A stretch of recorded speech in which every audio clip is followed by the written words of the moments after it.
I'm back. Dun, dun, dun, dun, dun, dun, dun, dun, dun. I'm back. I'm back. I'm back. I'm back. I'm back. I'm back. Do do do do do do. Do do do do do. I'm back. Mm, mm, mm. Mm, mm. I'm back. I'm back. I'm back. I'm back. I'm back. I'm back. What up? What up?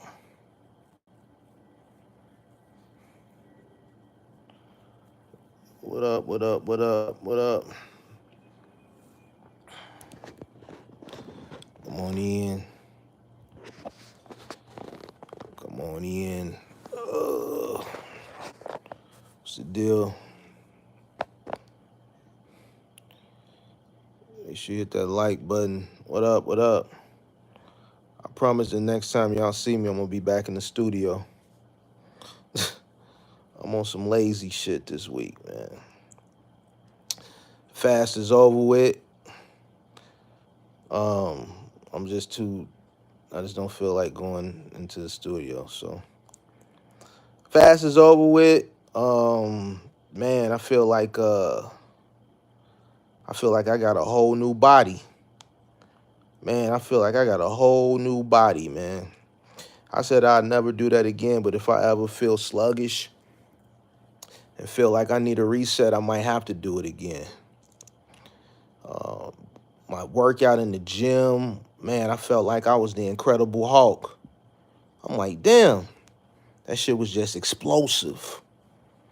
Like, I don't feel no aches, no pains, whatever inflammation I might have had, I ain't there no more. My joints don't hurt. My shoulder don't hurt no more.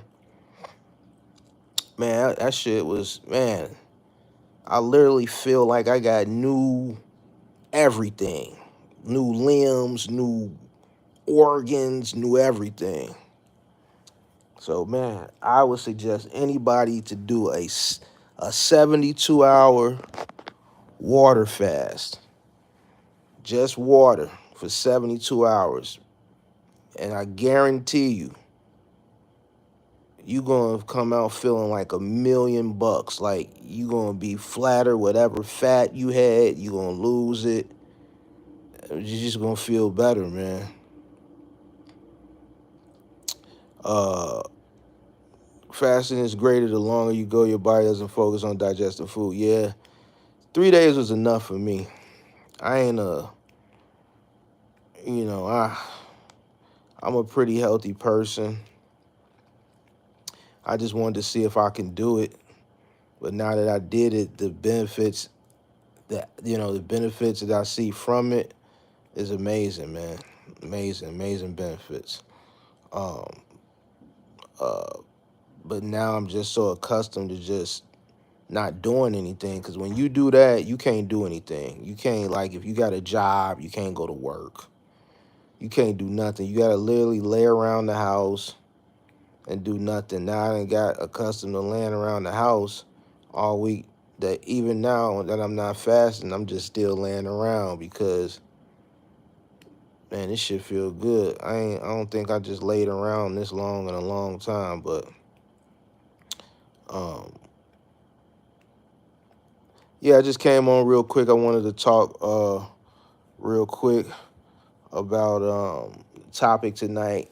I know I normally do a live on Thursdays, but I just wasn't feeling like it. But I'm gonna still knock one out real quick. Topic for tonight is anything beats a blank. And I don't want people to take it the wrong way when I say anything, like anything, but I think you get the point. Anything beats a blank, right? It's something that I see a lot of people in this space, and I kind of touched on it before, but I kind of want to dive into it uh, really, really quick. I'm not gonna hold you guys that long because I'm actually finna knock out. I got a long 2 days ahead of me. Um, I got a funeral visitations and stuff tomorrow, and funeral and burial and stuff on Saturday. So the next 2 days, I'm not going to be streaming at all. I'm not going to do the call-in show tomorrow. So probably not. That's why I did it Monday. I did it Monday because I knew I wasn't going to be able to do it this weekend. So that's why I knocked it out Monday, so that y'all could have it this weekend. But really, really quick, anything beats a blank. I see a lot of new people coming into um, this trucking space, and we talk a lot about um, you know, your cost per mile, and you know, debunking this whole cheap freight thing. But I want people to understand too that, you know, sometimes you have to make sacrifices, and you can't always look at the big dollar amount as a business owner. Sometimes, you know, if you're making, you know, profit, but it may not be uh, much profit, it's still profit. Sometimes you have to take it. There's been times where, you know, I've had trucks go out and made a lot of profit. I've had trucks go out and make a little profit. I've had trucks go out and break even. I've had trucks go out and I've lost money. It might have been a day where I've had a truck go out and lost money or make very minimal profit, where I was able to pick up a contract or, you know, build a relationship that offered something bigger. There's times where I've, you know, sent trucks to do a move, let's say, and let's say something might have got damaged or something occurred, let's say, but uh, someone saw the truck in the dock or the branding on the truck and called a number. Or let's say the property management came out and said, hey, uh, you know, we get a lot of people requesting for referrals for moving companies, this, that, and the third. Is it possible we can work something out? Uh, I've done moves where, you know, like small dorm moves. I talk about them all the time in colleges where, you know, those moves, they pay okay because, you know, there's a 2 hour minimum, but those moves are done exactly within the 2 hour minimum, right? Which is fine. We're making profit, but that one parent, because that move was so flawless and so seamless, decided that they would go and write a really good review in a forum for parents that the public, the general public, doesn't have access to, and says, hey, we just had a great move with this company that moved my daughter from one dorm to another. These guys were really professional, blah, blah, blah. If your child, your student child has to move on campus and you're away and you don't want to travel to oversee the move, you can hire this company. And now we're getting moves for all the kids in this one university because of one job. One $350 job has turned into multiple thousands and thousands and thousands and thousands and thousands of dollars. All right. There does come a point in your career when you do become big enough where you can look at a small job and be like, all right, you know what? This job ain't big enough. I can pass this on to a startup company or to a protege company that, you know, is under my tutelage, and let them take these small jobs because we got bigger fish to fry, or we're too big to take something that's small, right? Even though it's profitable. But when you on the new and you're trying to build your business, what I'm seeing is a lot of people that are new business owners don't realize that, you know what, anything beats a blank. If you're making a small profit, it's good to still go out there, be seen, shake hands, and meet people, because that customer that you may be going out to do a job for that you think you too good to go do may become a repeat customer. I remember one lady, early into my career. We moved this lady 7 times in 1 year. Don't ask me why this lady moved so much, but we moved her 7 times in 1 year. And she didn't have no problem paying. She just couldn't keep an apartment to save her ass. We moved her 7 times in 1 year.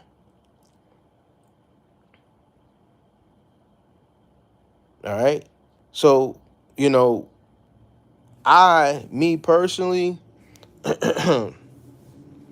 especially when I'm starting something new, I don't mind taking small chunks of profit, right? Because what that does is each time I would send a truck out, or each time I would go out, or any business you start and you start new, each time you go out, what you're doing is you're creating a footprint. You're creating a footprint for your business and for yourself, all right? You're gaining more visibility, right? So, you know what? And here's the thing. When I say anything beats a blank, you have to determine what is the minimal you're going to take. A lot of y'all think y'all just too good to take kibbles and bits, and you're not. You haven't gotten to that status where you can turn shit down. Oh well, man, this only if I go out, man, I'm gonna only make $150, $200 off of this run or this load or this move or whatever the case may be. Man, I just let my truck. If it's $200 in the black or 200 in the green, that's still more than what you had. So it's still profit. Me, I'm gonna take it. I'm gonna take it and I'm gonna add it to the kitty. All I'm doing is taking it and throwing it into the pot. I'm throwing it into the pot with the rest. It's going to get spent somewhere, but it's going to be $200 more than what I had earlier in the day. Anything beats a blank. If I invest $1 into something and I make $1 from it, right? I double my money. Man, that's a good investment. If I invest $1 and I make $1 off that dollar, so now I have $2, I doubled my money. Some of y'all, man, it's only $1. But I look at it as like, man, it's a double up. I doubled my money. Where did people come to? How did we get to the point where people feel like, as a business owner, that they're entitled to the biggest bag all the time? And this is why people can't make no money. Because they ultimately don't know how to make money. And 2, they don't understand the value of money. And 3, they don't understand how money works. People don't understand how money works. See, once you understand how money works, you're going to always make money.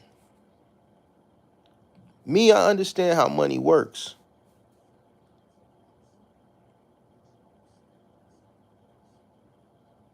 I'm not, I don't ever think that I'm too high up on the totem pole to make kibbles and bits. There's some days I lose money. There's some days I make a few $100. There's some days I make tens of thousands of dollars. But those days when not the days when I'm in the red, but the days where I may make a few $100, it's a blessing. Because those days are better than the days that are in the red. If I'm sideways, meaning I don't lose or I don't gain, anything from sideways and into the black and up and to the right is good. I don't give a goddamn if it's $1.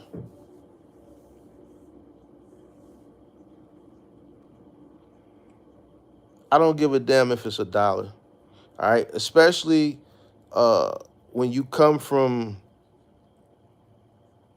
nothing. All right, When you start and you come from nothing, any and everything is a blessing from God. And I think a lot of people kind of forget that, And I think ultimately that's why you have people running around here saying this dumb shit like stop taking cheap freight and shit like that because they just don't understand how money works. I can take $1, flip it to make another dollar. Now I got $2, flip that $2 to make four, four to eight, so on and so forth, because I understand how money works. And I'm blessed and I'm thankful that I can turn that $1 into a multitude of dollars and then continue to run it up like that.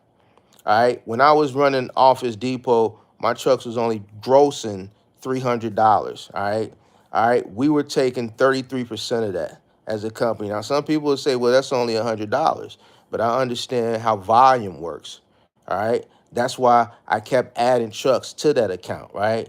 So if I'm running 9 trucks for that account and we're making 33%, then we're making $900 and making $100 off every truck. Now, some person would be like, man, $100 off a truck ain't shit. It ain't shit to you, but it's something to me. It's $100 times 5 days a week. That means each truck make $500 a week, which is great money.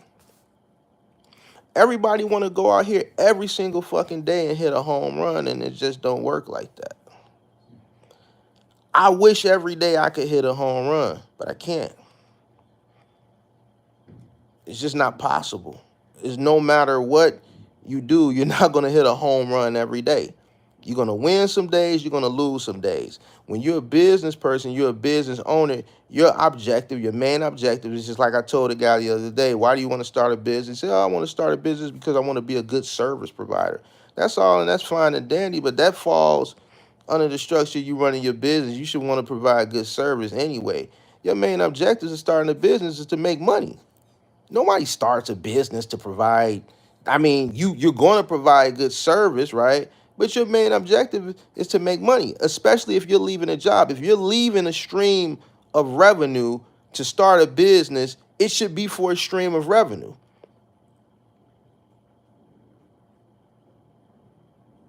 Your main objective as a business owner is to make money. Point blank, period.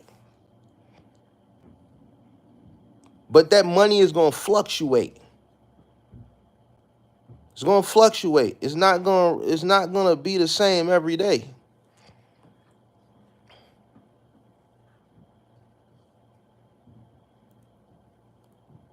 Period. It's going to be ups and it's going to be downs, right? So new business owners, you got to get out of the habit. You have to get out of the habit of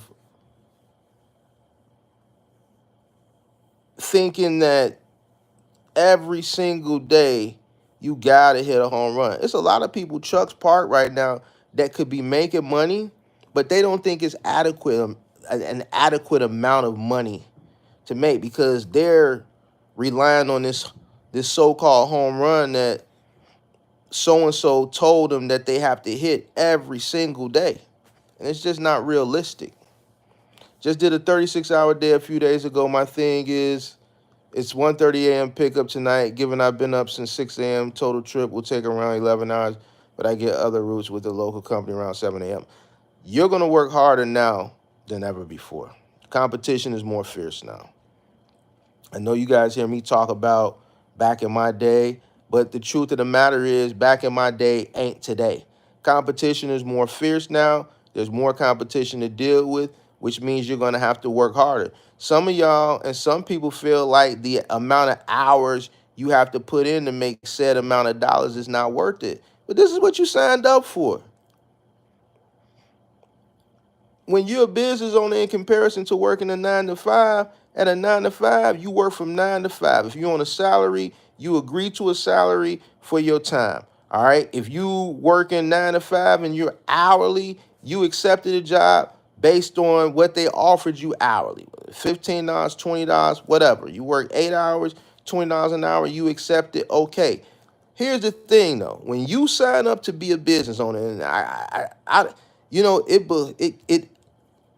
I don't it I can't even think of the word to describe why I don't even understand why people don't understand the difference of entrepreneurship and working for a company, being an employee for a company. When you're an entrepreneur, and I say it all the time, not only are you going to work harder than when you work a job. And sometimes you may work to the point where you're working so much, you're going to feel sometimes like it's not worth it. But this is part of being an entrepreneur. You're going to have to put in long hours. And after you put in that long hour for the day and you see what you gross, you might be like, damn, I've been working since X amount of time to X amount of time, and this is all I made. But duh, that's what you signed up for. Especially at the beginning, it gets greater later. It don't get great at the beginning. Mark in 2024 ain't the same Mark from 2010.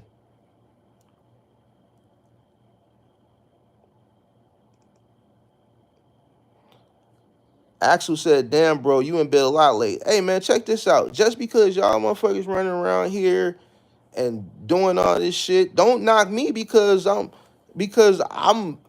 chilling. Why you want to knock me because I'm chilling? This is the goal. Damn, man, motherfucker can't even chill out. Hey, Axel, what I just did for the past 3 days, you need to do it. You got a lot of fat on you, man, that you need to burn off. So I challenge you, Axel, to go on a 72-day water fast. If you can go 3 days without eating any food and just drinking water like I just did, I'll let you come and talk shit for a whole week, and I'll tell Pippi and the moderators don't block you, don't put you in timeout. We'll let you say whatever you want to say. Bro, I'm thick. Hey, put him on timeout. No Diddy. No Diddy. Pause. No Diddy. Dude, did you just say you thick, bro? Men don't say they thick, man. What the hell is wrong with you, man? Man, put him on timeout, man. That's no Diddy, bro. Don't ever say that you thick, bro. Put Buddy ass on timeout for two minutes, man.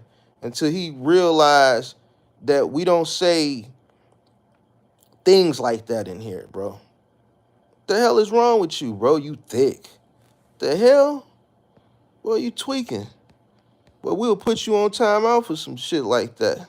Yeah, put him on timeout for 2 minutes for saying some shit like that. The hell? Don't block him. Just 2 minutes so he can think about that shit. The hell is wrong with him? Yeah, time him out with 300 seconds. Shit. Just to clear that shit out. But no, for real, for the people that came in late, next time y'all see me, I'm gonna be back in the studio, man. I'm just chilling, man. Like we dealing with a death right now, and I've been on a water fast, so I ain't just been in the best spirits lately, man. I've been fasting all week, and I got funerals and shit to go to the next 2 days, so I just ain't been in the best spirits. But I want some of y'all new entrepreneurs to just take a step back. Listen, it gets greater later, man.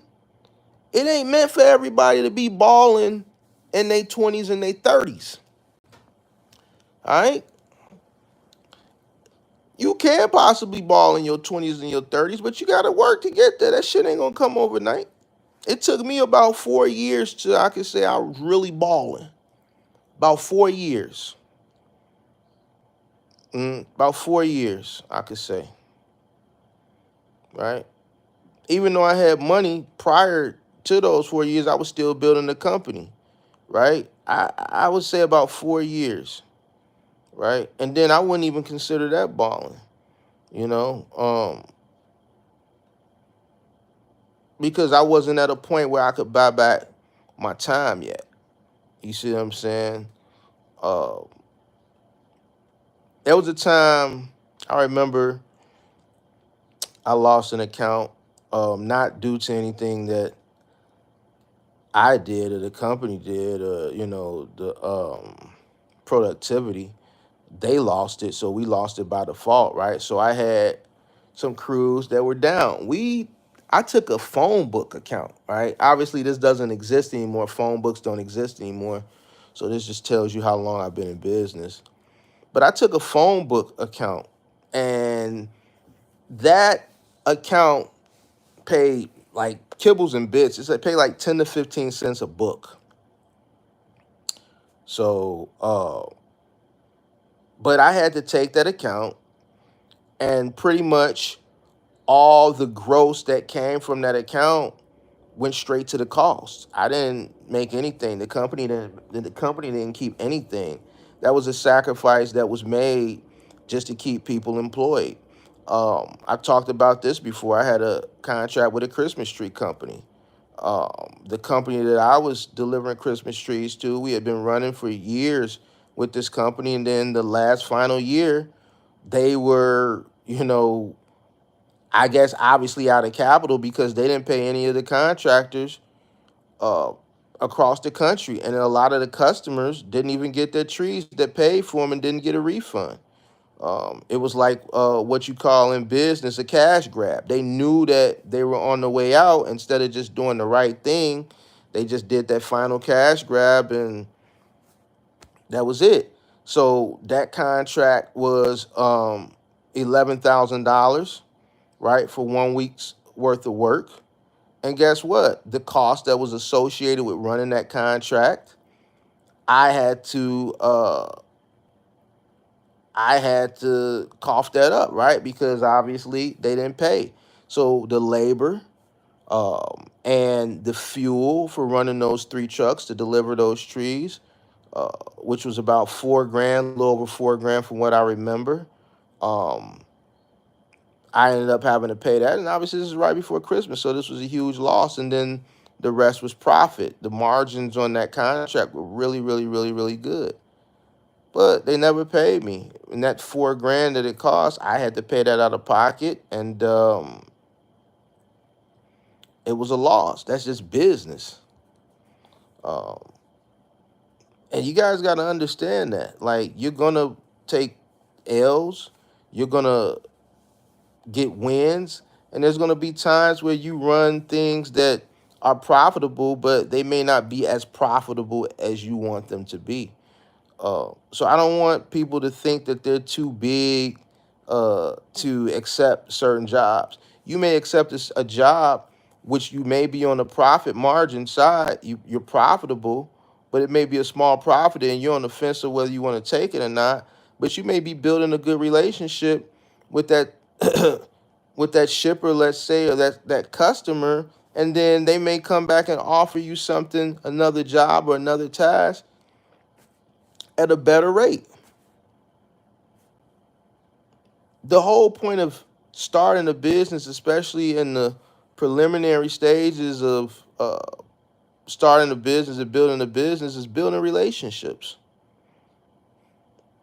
And if you're not putting yourself in situations to build relationships because you feel like you're too good to accept certain things because the profit just isn't so magnificent and so high, like you fucking uh uh uh the most creme de la creme, and you've been in business 30, 40 fucking years, and you got a good gazillion referrals, and your truck got fucking uh uh uh uh uh breast cancer awareness. You got all these sponsorships from the breast cancer awareness and this, that, and the third. If you're not one of those companies, then you ain't in the position to really be uh, arrogant to the point where you turning down smaller profit margin opportunities.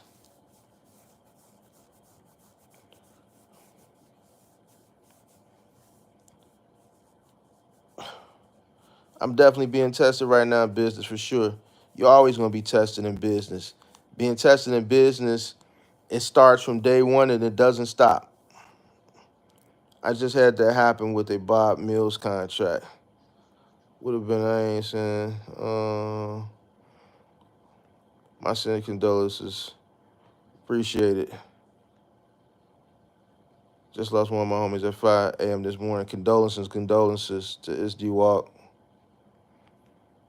Appreciate you.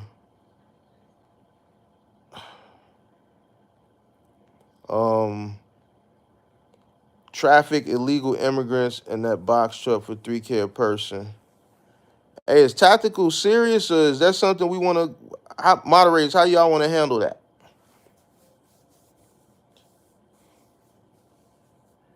How much did it cost you to start? It cost me absolutely nothing to start my business. It cost me absolutely nothing, believe it or not. From the first day I did my first delivery, the first job helped me cover gas. I swear to God, I had barely enough gas. I had just enough gas to pick up a buddy. And this is my first job. This is the first job that I ever did. I had just enough gas to pick up a buddy, drive to the other side of town, get the mattress, and take it to storage. And then when he paid, I had enough to pay my partner, put some gas in the tank, and we got like 2 more jobs that day. And I came home with a few $100s. And that's how it all started. All right. I used what I had to start my business. Right. I started from very, very humble beginnings. Um, and I worked my way up from there. I had no loans, no rich parents, rich grandparents, no loans, no nothing. I used what I had and I worked my way up until what I became. Um, a true rags to riches story that, a lot of people can still duplicate that today. And actually, the opportunities are more available to start a business nowadays based on what you have. Um, the competition is more fierce, all right? But there's more opportunity to utilize your personal vehicle to start a business and work your way up from there.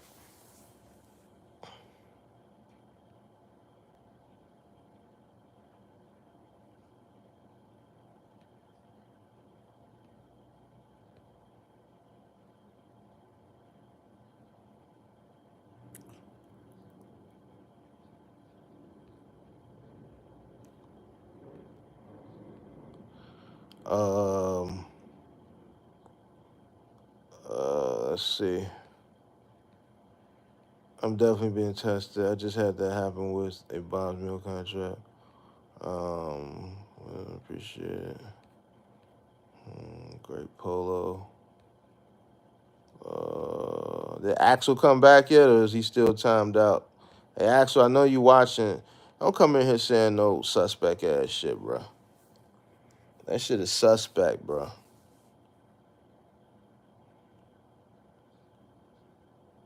That shit is suspect, bro. We don't do suspect shit. And I'm using the word suspect because other words, you know, people may be feeling offensive and all that shit, but I don't want to offend anybody. This, that, and the third, but so we just gonna say suspect. Don't say no suspect shit in it, bro. I'm a Christian. All right, I believe in God, Jesus Christ, and the studies of the Bible. All right, all right. Don't come in here with no suspect shit, bro.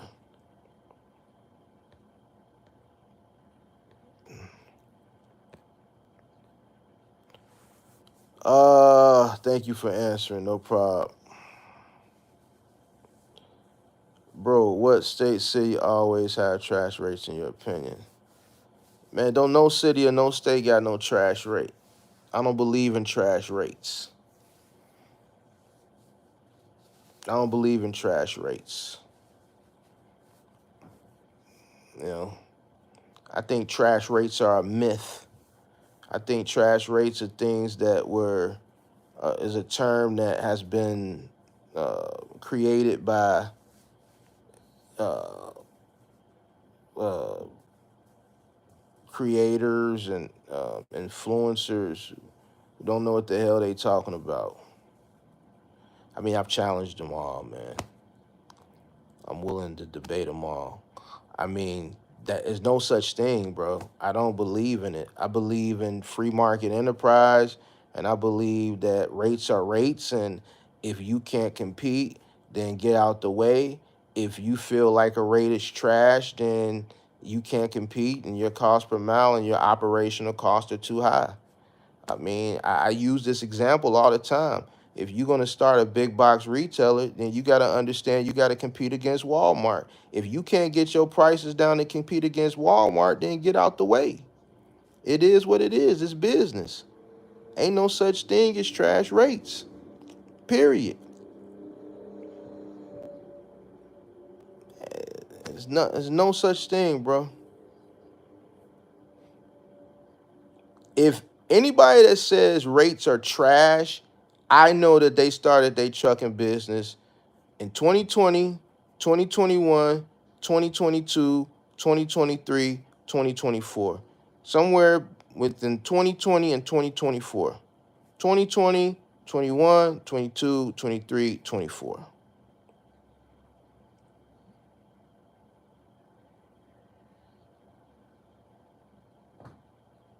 There ain't no such thing. No such thing. Rates are the rates. You come into the business, you understand that. You start a big box retailer, you know you got to compete against Walmart. Period.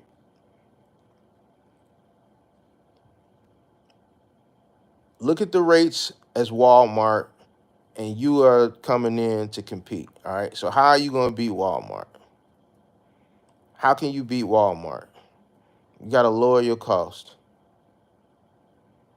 You got to lower your cost. The reason why Walmart can charge so low is because they have very low costs. They have other little things that they do that their competitors don't do. Right? How do they lower their costs? I'm gonna tell you a trick with Walmart. Notice that a lot of Walmarts you go to, they're in an outlot. All right. If you don't know what an outlot is, look it up. They're in an outlot. Usually Walmart sits in the back of that outlot. All right. In the front of that outlot, you may see a strip mall of other stores.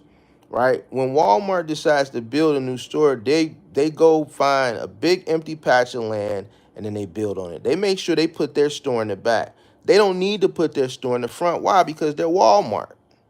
Their name speaks for itself. People will drive through bushes, up hills, down hills, around the corner to get to Walmart. If Walmart is deep, deep in the back, they're going to go deep, deep in the back. In the front of the outlot, they build out stores that they can rent out. Walmart owns the land. They build out all these stores so that they can rent them out. It may be a Popeyes up there in some of the outlots. It may be a Starbucks. You may see a Chick-fil-A.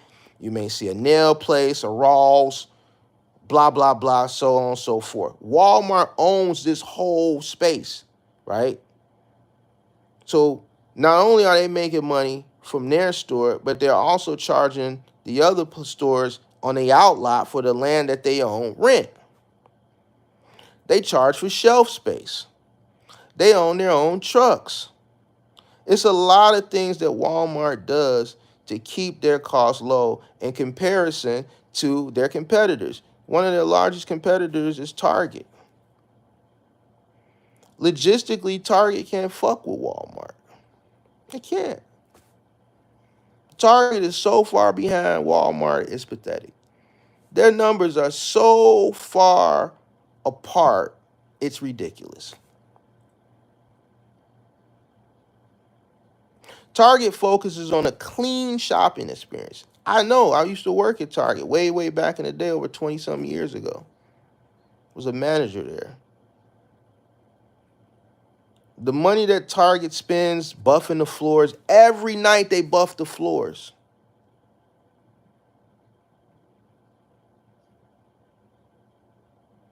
The push team, every night comes in, restocks the floors, make sure the shelves are nice, and that's why the shelves are always nice. They got people all day at Target straightening up the shelves. Every single section has a team lead.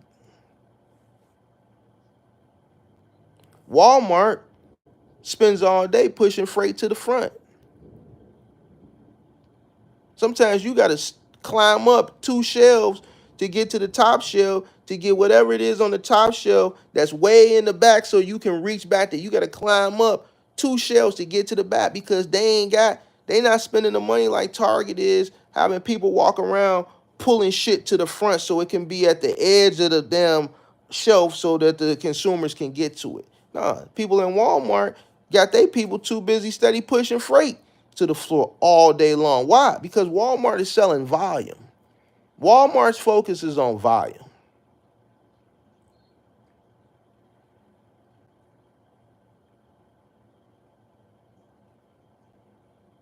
They have two different business models. One has a business model on a more customer friendly, cleaner experience, and one doesn't give a fuck about customer experience or friendliness. You know why? Because we don't have to focus on this shit because our cost is so low that people are just going to come here anyway. We're providing the same name brand items that our closest competitor is providing at a fraction of the cost. We don't have to kiss your ass and show you and have people available to walk you to find this and make sure the floors are buffed or that jelly that spilled in aisle 5, clean it up so quickly and make sure we put a yellow sign down there. They don't care about, we don't care that pallets are in the middle of the floor. Man, Target, you couldn't put a pallet in the middle of the floor at Target. That's forbidden.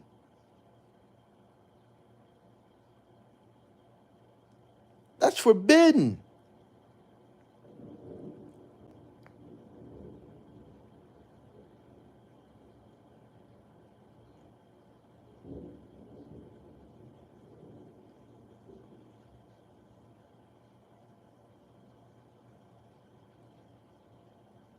So how do you beat them? Nobody can beat them yet. Somebody in the thing says Costco. I would have to do my research on that to see. Costco may be beating Sam's Club, but I don't think they beating Walmart. But I'm gonna do my research tomorrow and see. I doubt it though. Let's see if Google knows. Hey Google, who made more gross revenue for 2023, Walmart or Costco? Sorry, I don't understand, but I found something related. Do you want to know who makes more money, Walmart or Costco? Yes.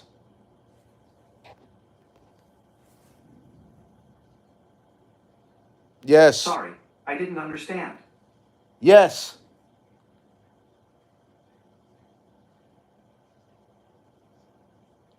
Hey Google, who makes more money, Walmart or Costco? Sorry, I don't understand. Oh my God. You just said you asked me. Now you don't know. What the hell, bro? Hey Google, who makes more money, Walmart or Costco? Sorry, I didn't understand. Man, you don't understand shit. You a waste of money. God damn it. Let's see. Hey, let's get Grim Reaper up out of here, moderators. Anybody say some dumb shit, get them out of here. I don't even care if it's just dumb. And what Grim Reaper put was dumb as hell. Well, let's get him up out of here. All right.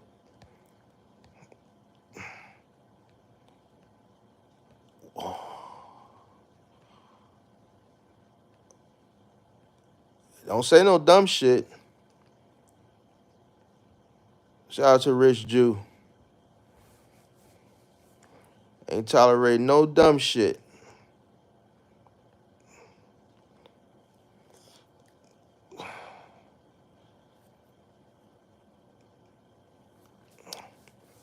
Safely, sometimes they are willing to pay more. Well, let me scroll up.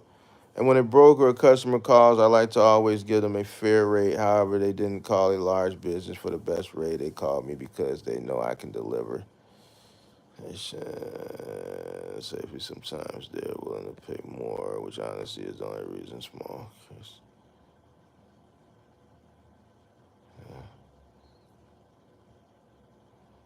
Let's get Mini Piggy Rage. Let's get up out of here. Or him or who or whatever the hell it is. Or you can leave her or him, just that last comment. Because it's not trash. Okay, you making 4K a week with your dump truck business, that's great. But that doesn't mean you come in here and saying the box truck business is trash.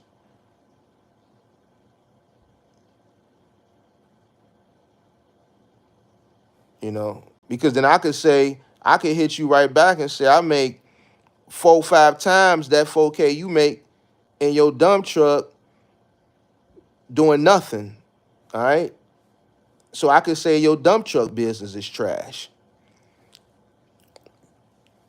Right? Because you only make 4K. Right? And I could say I already made 20K this week doing nothing. See how that worked?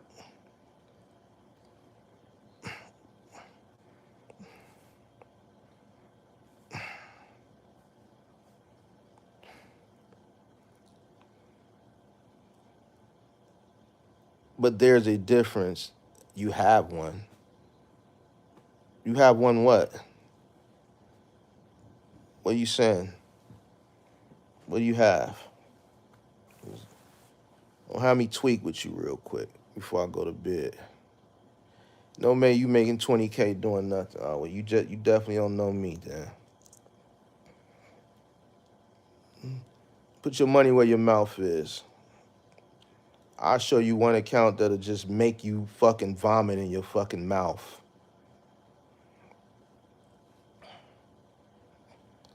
One truck. I was in a dump truck business in 2020 for 1 year. Bought a brand new dump truck. Did it for 1 year. Me and my partner fell out. We parted ways. I was in the dump truck business. All right. I've been in the trucking business. The height of my trucking business, I ran 15 trucks and grossed a little over $1 million a year. So what are you saying?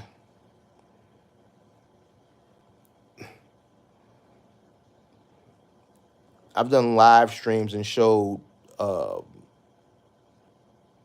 brokerages accounts with thousands of dollars in them. I got over 100 grand in crypto. Like, what are you talk? Like, hey man, get this clucker out of my chat, please. Please get this clucker out of my chat. I don't got time for no cluckers talking about they one truck and I'm over here cooking and they want to come in here calling box truck business trash because they happy they got one dump trailer. Good for you. That's good. Just because you have one dump trailer don't mean you come into a box truck live stream and call it trash. Just like us coming over into a dump truck live stream saying, hey, we're in the box truck business. This fucking dump trailer business, this is fucking trash. Like, come on, man. Show some respect.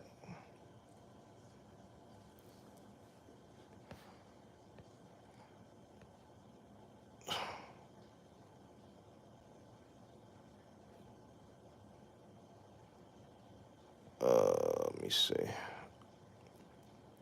I'm thinking about a pressure washer business, and I have the money for a basic starter kit, $1,000. I looked into that business a long time ago. It can be a good business if you have the right accounts. Uh, uh, so like high end buildings, parking lots, places like that. I would focus more on commercial accounts first before I would dive into residential because you'll get more commercial contracts from the pressure wash business uh, than residential based on my research. So it can be a good business. You just got to make sure you got the right, you source the right contracts.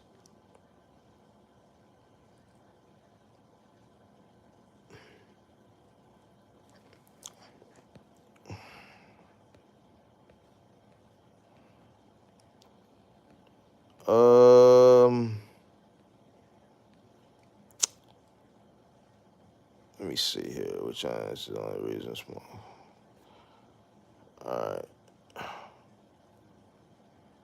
Yep, no problem. All right. All right. Sorry I had to snap on that one person a minute ago. I usually don't get outside my body like that, but they pissed me off. So, well, they really didn't piss me off. I just felt like flexing on the person. Like, I don't, like, why would you come in here and down the box truck industry because you're in a dump truck business? Whoop-de-doo. Who cares? Good for you. Good for you and your one dump trailer. Like, you serious, man? So for the box truck business, what size truck do you suggest to start with? Also, do you suggest to buy a lease or short-term rental? To be honest with you, man, well, you're not a man, you're a woman. To be honest with you, it depends on your market. I can't really dictate which size to start with. That would all be based on your market, all right? Your market research and what you're willing to do. To be honest with you, nowadays, just from being on YouTube and talking to people and just seeing people's mindset and I'm gonna be honest with you, their lack of understanding of what they're investing into as far as this box truck business is concerned. I think this box truck business, for the most part, for most people, not for all. So don't take what I'm saying. I'm just going based on what I've seen, what I've covered, and the people that I talk to. The majority starting in a 26-foot box truck for most people is very, very advanced. I would recommend an individual start maybe with a cargo van. Now, if you must start with a 26 with a box truck, if you're in a market, uh, or if you're looking to go OTR, then obviously if you're just hell bent on OTR, then obviously a 26-foot box truck. I wouldn't start with a cargo van. I'm like totally against cargo vans over the road. I just don't even see the point. And that's me personally. There's people that go over the road. If Axel is still in here, if he's off timeout for saying the suspect shit that he said earlier, um, he runs OTR in a cargo van. You know, 16-foot box truck, not good for OTR in a cargo van. Can be good for local work, especially smaller parcel palletized office supply work. A 16-footer is good for. A 16-footer is also good for smaller white glove delivery, like Bye Bye Baby, um, West Elm, Crate and Barrel, CB2, uh, Cost World Market, Home Goods, stores like that are good for 16-foot box truck. You can pick up some of those accounts at AIT. 26-foot box truck, obviously, if you're looking to go big and bulky, Final Mile, OTR, a curbside, or if you're looking to start a moving company or Ultimate. I always forget to mention Amazon, or if you're looking to do Amazon Relay.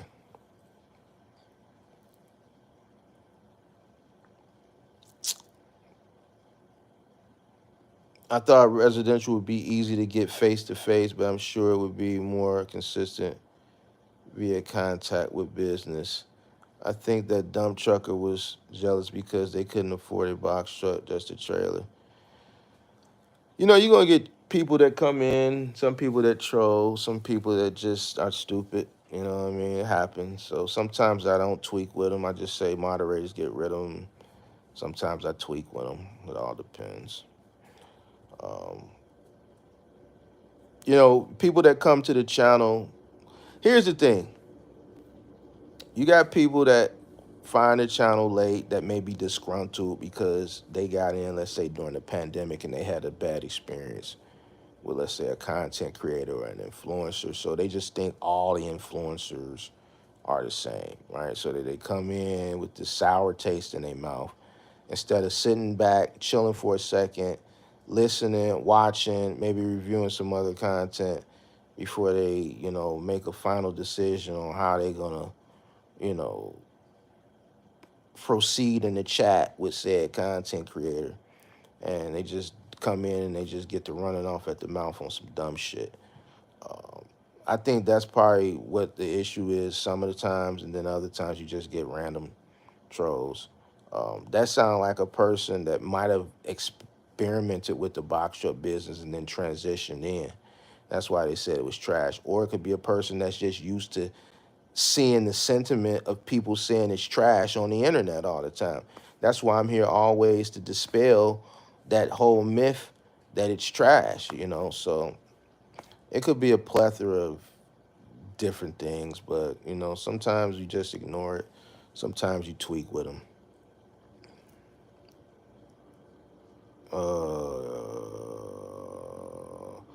I've been in the box truck business for 3 years, but brokers keep calling me for semi loads. Should I go for the CDL? Thoughts, please. Thanks, Mark.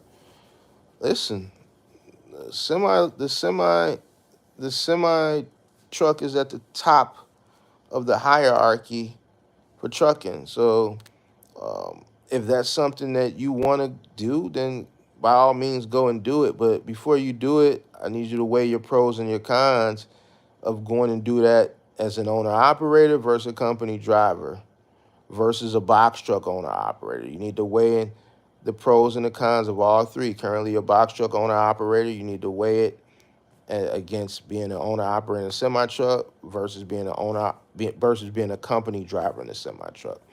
All right. Being an owner operator in a semi truck is a big difference than being an owner operator in a box truck. Big, big, big, big, big, humongous difference. So make sure you do your research. Definitely more earning potential.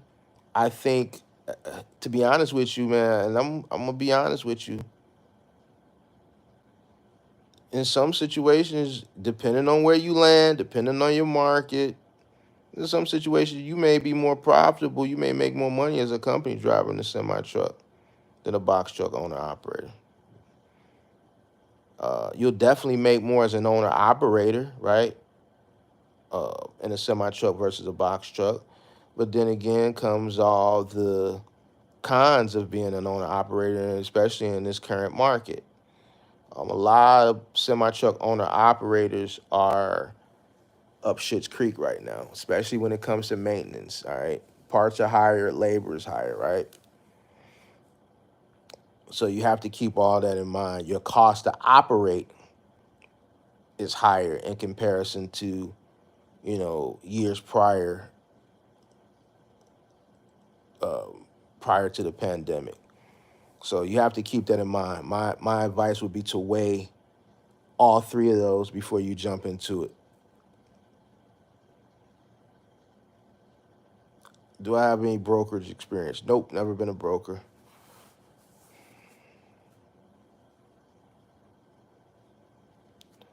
How to run reefers in the worst state. Could you please suggest some states where I can run my reefers? Nope, I never ran reefers. I never ran reefers.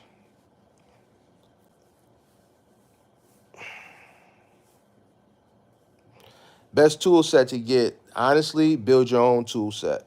All right. The best tool set that you could ever have is one that you built from scratch. Go get you a nice, sturdy, big toolbox, a good, big, deep toolbox, and build your own. Make sure you got a driver drill, an impact drill, a ratchet set, your driver bits, your impact bits, obviously a hammer, a hex set, uh, an Allen key set, um, some needle nose, vice grip, pliers, uh,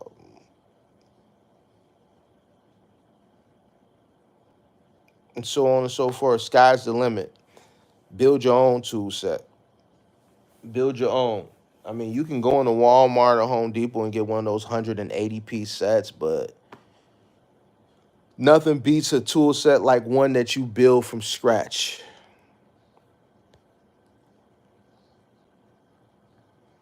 Check my comment, yo. What is your comment? Let me see. Back at it.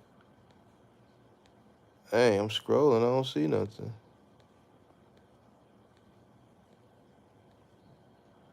Yo, Mark, sorry to hear about your losses. Bless up. About to apply for LLC and MC DOT. Got my articles. Excuse me. Got my articles of incorporation. Start applying to different freight forwarding companies, brokers. That's what's up, man. I appreciate the condolences and good luck on your LLC and MC. Congratulations. I know you've been working towards it for a minute. I know I've been seeing you out grinding, doing the Amazon Flex thing and everything. Just keep grinding, man. Everything gonna fall into place.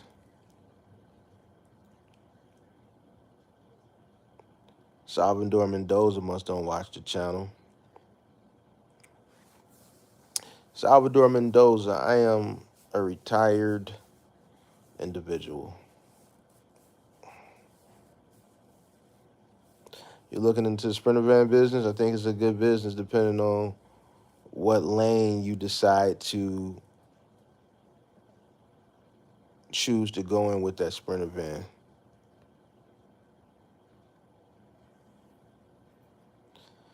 Uh,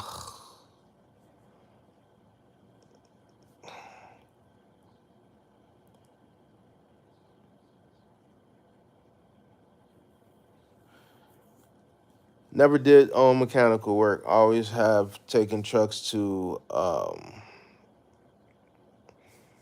truck repair places.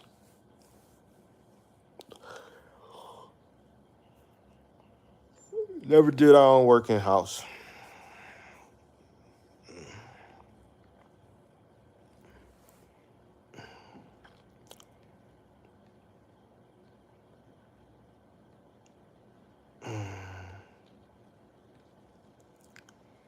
Uh,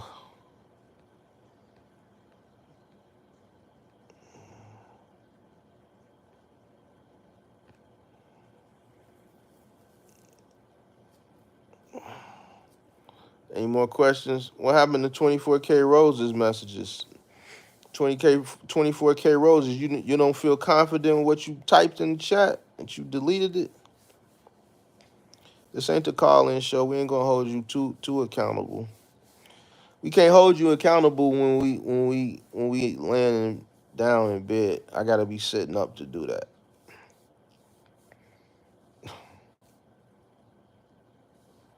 I don't watch the channel, but you came up on the live. Yeah, I'm retired, sir. Did I rent before I could buy my own truck? Absolutely, absolutely did. Um, but when I was renting, it was at a different time period than it is now. So rates were a lot different. And excuse me, and you got free miles back in the day. So they don't offer you free miles anymore. So those free miles made a difference, a big difference. So all right. Shout out to Rich Jew. So he appreciate me coming on back to back. No problem. I just wanted to touch base tonight. I was gonna go on live earlier, but I saw Kirk was on, and I saw I was checking out Midwest was on, so I didn't want to go live while they both was live at the same time. So I kind of waited till they lives was dying down, and I went live. See, I'm a nice guy, man. I'm a nice guy, man. I don't want to, split the viewers up in the space. So I kind of waited for both of their lives to wind down before I got live. Because Thursday night is my night. I usually go live on Thursday. Thursday is my night. But when I saw them, I said, I'll hold off. I'll wait. All right, so, but Thursdays is mine. All right.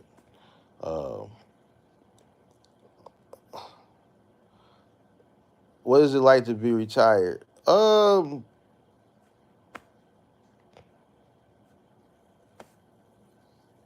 Good.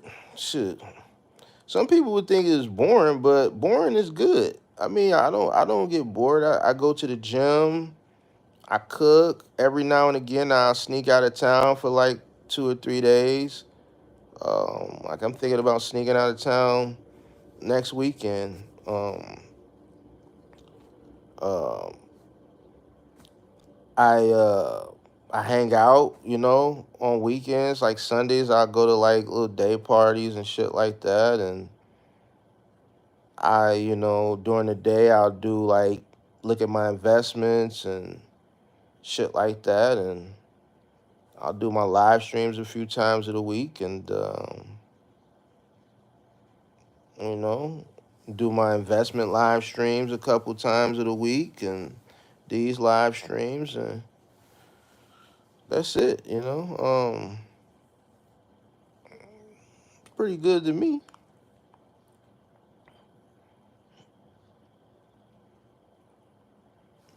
Pretty good to me. Well, a bit broken dozing on your loss.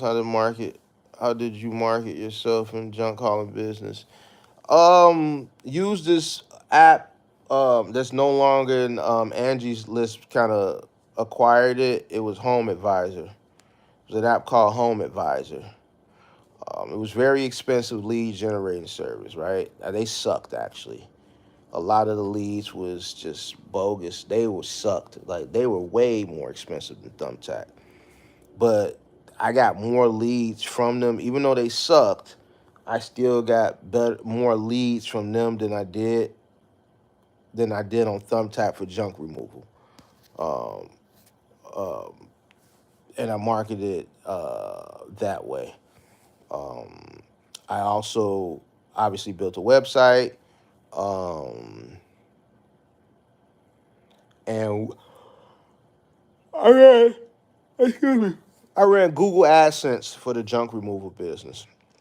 I ran high ass Google AdSense, very expensive. So that's how we marketed it. How did you market your box shop business on social media? I didn't. I started back in 2010. There was no social media. MySpace was around, but MySpace was pretty much defunct by 2010 because I don't know if you remember, but in 2008, Rupert Murdoch bought it. So MySpace was kind of defunct. Facebook isn't the Facebook. What the Facebook of today wasn't what it was back in 2010. I don't even know if back in 2010 if Facebook was even open to everybody. I think it was still open to just it might have been open to everybody, but back in 2010, Facebook wasn't running ads at that point yet. Instagram didn't even exist. Instagram didn't come around until 2012, 2013, right? Instagram didn't even exist. There wasn't as many apps on the App Store in 2010 as there are today. So there was no social media.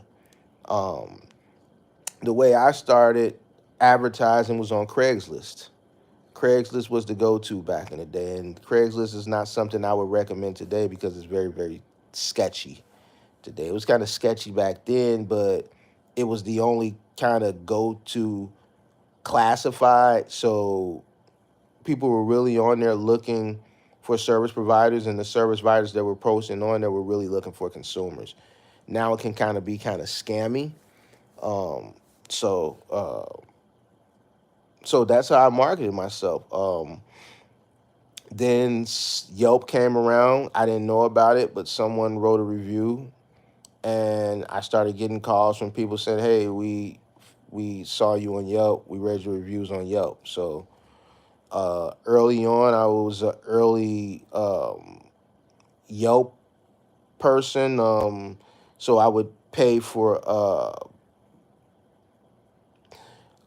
I didn't do the yearly thing with Yelp. I would do the I forget what they call it, where you pay as you go.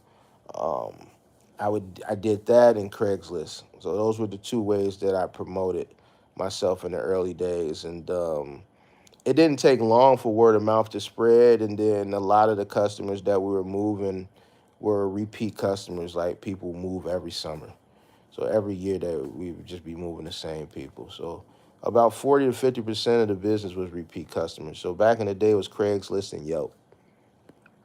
I never.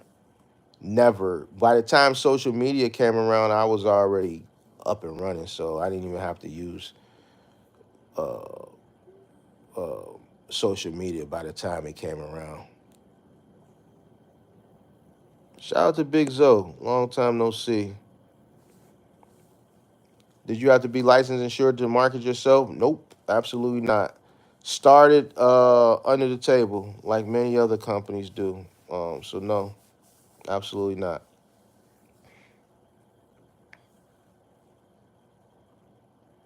Yelp leads are okay. They keep deleting my reviews. They're not deleting your reviews. If you scroll all the way down to the bottom, you'll see something like shadowed, gray shadowed, and it'll say filtered reviews.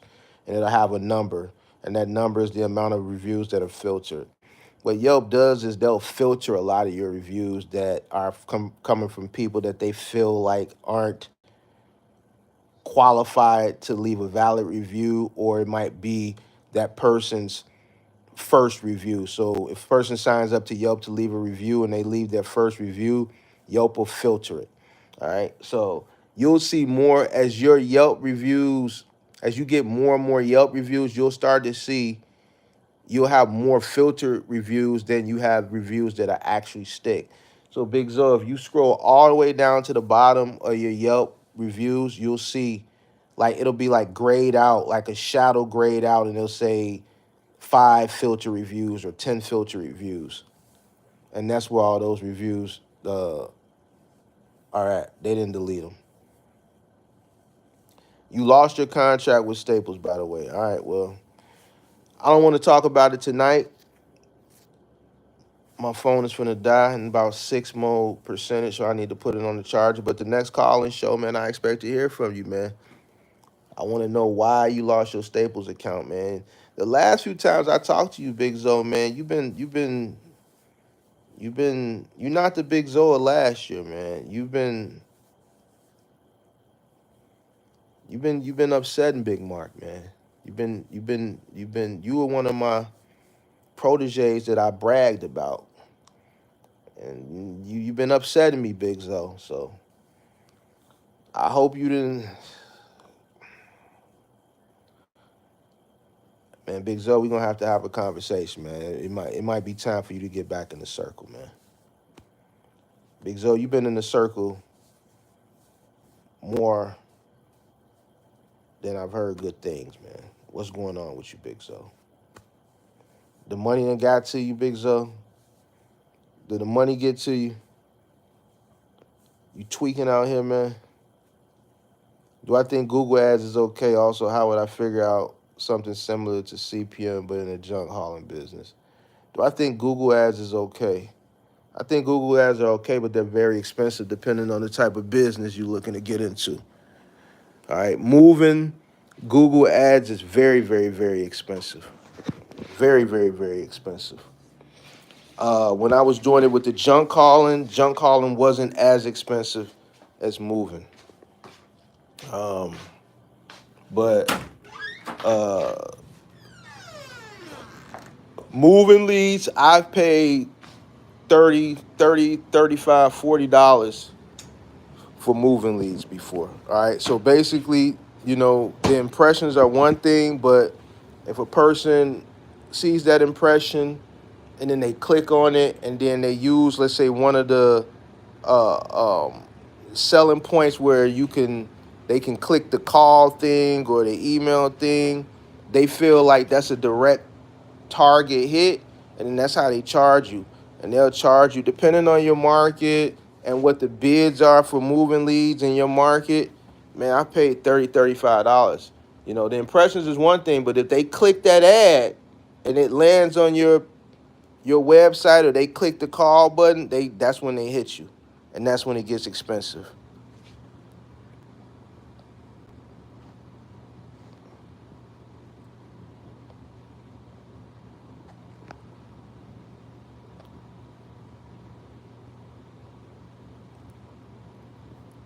All right, I guess Big Zo.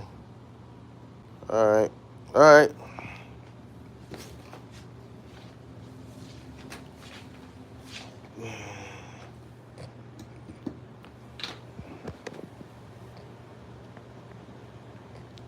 I called you a what? All right, Patty Trump. I'm finna introduce you to something. Hey, can y'all introduce Patty Trump to to the BL? Introduce Patty Trump to the BL. Can one of the moderators introduce Patty Trump to the BL, please? The block list. You did what I'm saying? They played with my money. Me and the manager got into it. Wasn't my fault. Big Zo. Big Zo, you've been watching the channel. I told you how Dynamics, which is T-Force, played with my money for a whole month. I didn't get into it with them, and I still ran with them. So, man, we got to hold you accountable for that because I've given stories on how I've told the story a few times on the channel. Dynamics owed me damn near 30,000. They played with me not one settlement. They played with me for a whole month. I've told this story. I didn't go up there. I didn't cause a fuss. I went up there and I inquired about my money. I inquired with the operations manager. I went up the chain, and then I went to corporate, and then the situation got settled. At the end of the day, you a business person. You got to conduct business. You can't go up there like you on the street because they don't pay your money. Yeah, it's fucked up that they don't pay your money. Yeah, I get it. But you can't go up there hooping and hollering like how I was hooping and hollering at Kirk over that nickel. You see what I'm saying? When you when you in the street is one thing and you can handle it one way, but when it's business, you gotta handle it like a businessman. Because guess what? And guess what? I still ran my trucks because I knew they had to pay me. It wasn't a factor of if they was gonna pay me or not. Now they had to pay me because the work was done. It was just a factor of when. So if they was playing with your money, you just gotta go talk to the right people. And ultimately, if you're not getting to the right people and the problem is not being resolved at that particular branch, then that's when you source the number from corporate or the email from corporate, and you contact corporate and you express your grievances with corporate, and I guarantee you the problem will be solved.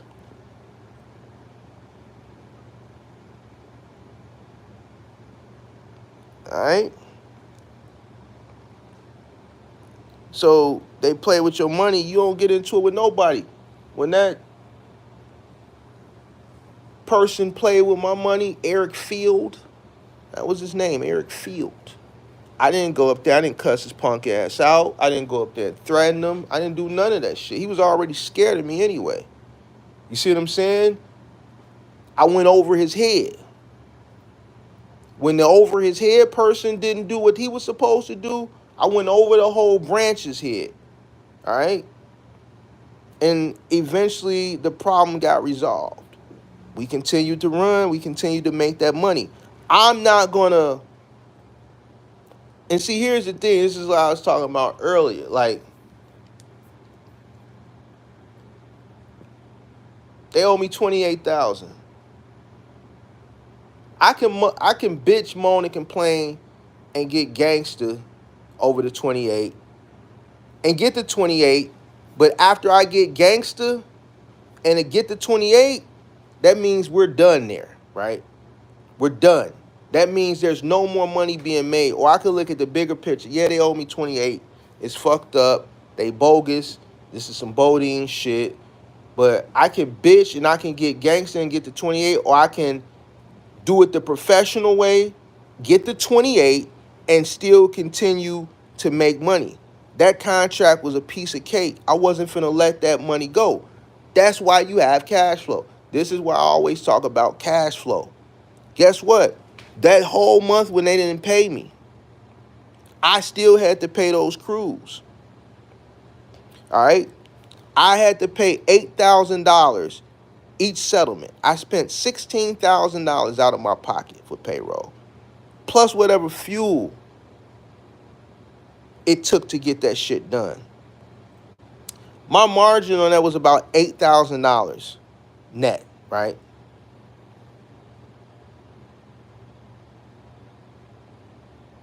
if I didn't have the cash flow to keep those trucks rolling, to keep those guys paid, we would have ended up losing that account by default because I wouldn't have had the money to even keep going because they wasn't paying me. They saw something, and this came from another manager. She was like the only black manager that was there, right? And she said, man, they ain't paid you in 2 settlements. You running 3 trucks for IKEA in the morning, you running 3 in the evening. You getting a guarantee for each truck. Your trucks are still here. Your guys are still paid. They don't know, and this is what she said, how you have so many trucks and so much money. It pisses them off. The guy Eric Field was purposely doing that to me. He didn't like me. He wanted me to fold. He wanted me to quit. So he was trying to by not paying me, he was thinking that, oh well man, we don't pay them, they gonna stop sending the trucks and get rid of them. Kept sending the trucks. Kept sending the trucks. You don't let nobody trick you up out your spot. Don't let nobody trick you up out your spot. He was trying to trick me up out that spot, but my cash flow is too long. So we gonna keep running. I'm gonna keep adding all this money that y'all owe me to the tab, and we gonna keep running. And as long as you don't pay me, we just gonna keep adding it up. And eventually they paid me. And when they paid me, because we didn't go in there and I didn't go in there and act a goddamn fool, we kept running. We kept running until they lost the account. They fucked around and lost the account. And when they lost it to Urban Express, we just went over to Urban Express. So Big Zo, you can't let nobody trick you about your spot, man. We done had this kind of, I've given examples based on my own experiences on shit like this. That shit gonna happen. It's gonna always be fuck ups with the bread. This ain't the street, bro. This ain't the street. It's gonna be sometimes where you don't get paid. It's gonna be sometimes when your settlement gonna be short. This is part of being a business owner. I talked about this earlier in the stream. You're gonna take L's. It happens. But you didn't necessarily take an L. You just didn't go through the proper and follow and go all the way through the chain of command to get to some type of resolve. But we're gonna talk about it. It sounds like he tried to get rid of you, Mark, to bring. Yeah, that's definitely what he's trying to do. Because here's the thing. Most owner-operators don't have enough cash flow to withstand not getting paid on settlement day, let alone 2 settlement day, let alone running 6 trucks at a guarantee. We was getting a guarantee of $500 a route per truck per day, right? So I was running 3 in the morning, and I was running 3 in the evening for 5 to 9s for IKEA. So that's $3,000 a day, right? So when he didn't pay me the first settlement, most people would have just stopped sending their trucks. I kept sending my trucks because they promised that, all right, well, we're going to pay you the next settlement period. Next settlement period came around, looked at my damn business account, no deposit from Dynamics, right? So now I'm just going to corporate. Corporate made it right? But yes, the guy was trying to, he did not like me. He hated my guts. He hated the fact that I was able to negotiate what I negotiated. He hated the fact that, like the lady told me, that they just were jealous of me, man. You know what I'm saying? And that happens. You know, when you reach a certain level of success, it's going to be haters, and they're going to come in all shapes and forms. They may not necessarily be your direct peers. These are the people that are supplying me the opportunity, and they mad at me. What the fuck you mad at me for? You mad at me because, I'm going to tell you why he was mad at me. Because the amount of money that they was having to pay my young black ass at that time, and these were older white men, all right, and they were looking at what they were taking home versus what they had to pay me. They were like, man, this dude is making way more money than what we're making. And I don't care what color they were. They could have been older Asian men. These guys were older than me. I was 32 or 33 at the time. And these guys are having to cut me 5-figure checks.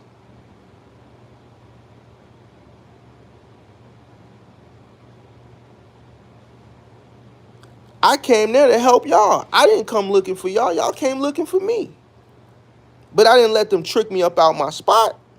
I kept sending them trucks. They paid me, and we kept sending them trucks until they fucking lost the contract. I'm not going to let nobody trick me up out the bag.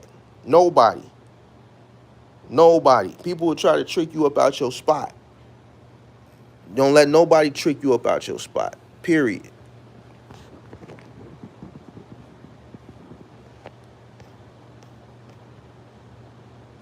Looking good after that 72-hour fasting. Yeah, man, I feel good too, man. I feel good, man. Listen, that was some of the hardest shit I ever did in my life. But, man, the feeling that I got, I don't feel hungry. I don't feel like that little sugar crave I usually be having. I don't feel none of that. The gym was like, I was like the Incredible Hulk in the gym. My shoulder don't hurt no more. It's not even popping no more. Whatever inflammation I might have had, it's gone. I lost a lot of fat. Yeah, man, that was the best thing, man. That fast was, oh man. Oh man, that shit was, whew. I feel good, man. Thank you. My job just did that to me because they found out I had my own business. They told me I can't work overnights because I would make too much money. Yeah, you're gonna have some people that man,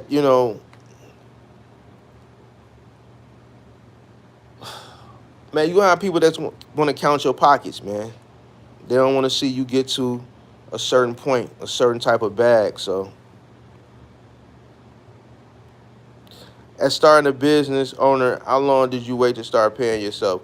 So you gotta remember, when I started my business, I grassrooted it. I started my business hustling out of my pickup truck, just doing odds and end jobs, and then I worked my way up from that to a rental box truck, to a second rental box truck, to a third rental box truck, then to going and get licensed. So basically, I ran under the table just doing odds and end jobs for 2 years before I got licensed. I got licensed in 2013. So 2010 to 2011, 2011 to 2012, and then 2013, maybe halfway 2013, October 13th.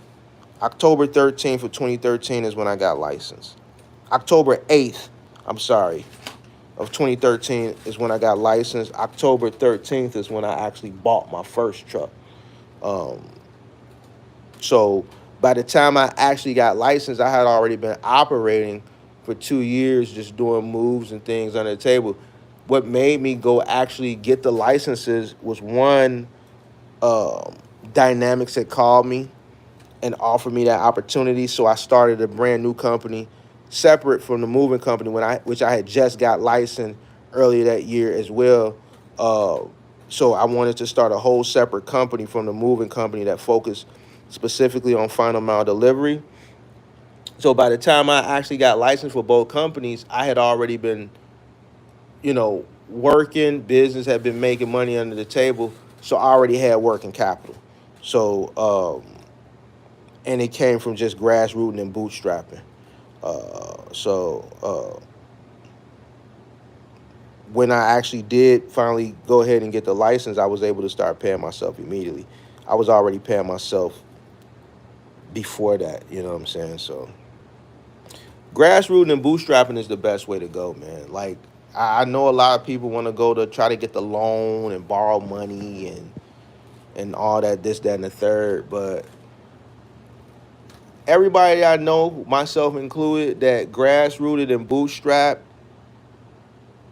didn't have half the problems that I see a lot of people that come into this business, the more, I guess, traditional, borrowed money, saved money, robbing their 401k money. problems that issues that these type of people problems have.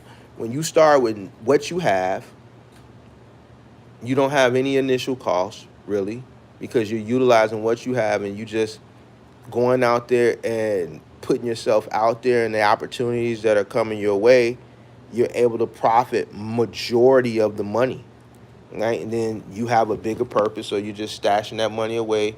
You're working very, very, very hard, extremely hard, long hours, and you stay socking that money away so that as you continue to scale up and get to that point of legality, I guess is the word, going legal or going legit, you already got a bag of money. You got your own money to fund your own dreams. And because you have your own money to fund your own dreams, you're going to be a little bit more mindful of how you go into things.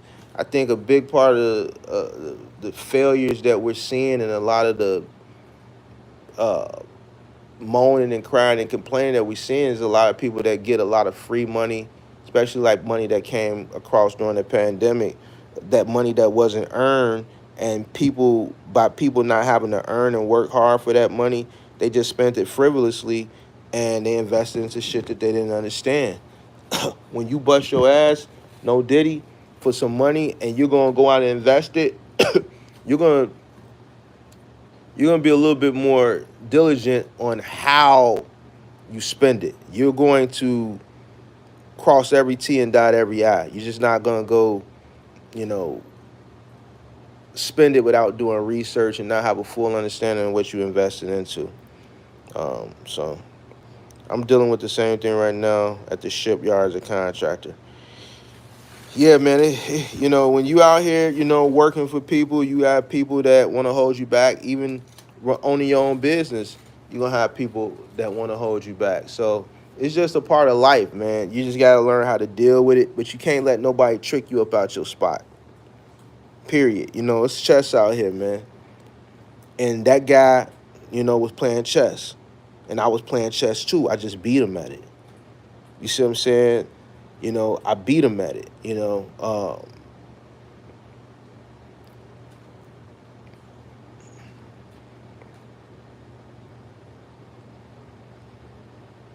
What's that mean? Bootstrapping, grassroots. Bootstrapping, grassroots means starting from humble beginnings. Nothing means starting with what you have. So the difference between bootstrapping and, let's say, bootstrapping, the way I started my business and started grassroots, I had a Chevy Avalanche. I put an ad on Craigslist. Guy with pickup truck will do small moves and deliveries. Put a little verbiage in there and put my phone number. I got a call. Hey, I got a mattress. I need to move it. I bootstrapped it. I didn't invest into anything. I utilized what I already had. I put an ad up. I went, that first job I ever did, I went and moved that guy's mattress from point A to point B. That first paycheck allowed me to put a little bit of gas. I got another job. Boom. Now, I put that in my pocket, pay my helper, put the rest in my pocket. Boom. Got another job. Pay my helper, put the rest in my pocket. You know what? Let me go get a roll of shrink wrap. I take a little bit of the couple $100 I invest $20 into some shrink wrap. The next job, let me go invest into some straps. The next job, invest into some tape. Boom. Now, we're running, we're making profit. I'm not having to spend anything because I already got a pickup truck. It's paid for already. I'm not having to pay commercial insurance. These jobs are small, but they're very, very profitable. I'm paying my guy at this particular time $10 an hour per job. Plus, he gets to keep the tips. So I'm making $100+ a job to my pocket, which was great money at the time. Walking away with $400, maybe $500 a day, and this is back in 2010. So versus me having to source a loan or borrow money to go out and get a 26-foot box truck or a commercial van, have to get commercial insurance, have to get the DOT, the MC, this, that, and the third. All that costs money. By the time I got to that point, by me bootstrapping my business, which was utilizing what I had a shit ton of money so that when it got to that time to go legal, whatever it cost me to go legal, I just did it. When I first went legal, I was referred to my accountant, who I said, man, this is what I want to do. This is why I named my company. He did everything for me. He charged me $750. I didn't know that the shit was only $250 and he was charging me $500 to do it. You know what I'm saying? But that's how much money I had. I'm just like, this is what I want to do. Set my company up, organize it, structure it, everything for me. After I did that, 3 days later, I went to the lot and bought my first truck, cash, wrote a check. I was able to fund my business myself because I bootstrapped it. I started with what I had because I didn't have startup costs. I didn't have resources. I didn't have uh, uh, uh, collateral to go get a business loan or a rich mommy or a rich daddy or none of that shit. I had to think, I had to be creative, and I had to utilize what I had, and that's what I did. I bootstrapped my business. I grassrooted it from nothing to something.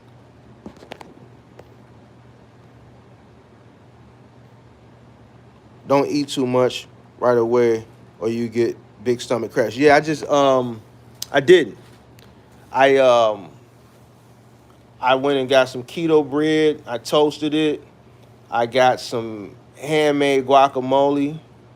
I used that as a spread. I cut 2 slices of tomatoes, a slice of lettuce, and I'm a vegetarian, so I got that Beyond Steak. Cooked that Beyond Steak, made me a nice little steak sandwich. Nice little small steak sandwich. Bought me a no sugar added apple pie. Ate me a slice of that for dessert, and that's it. That's all I ate. And I just probably drank about, honestly, I probably drank about 4 liters of water today. And that's it. Yep. Yeah, I don't really even got a hunger no more. Feel good.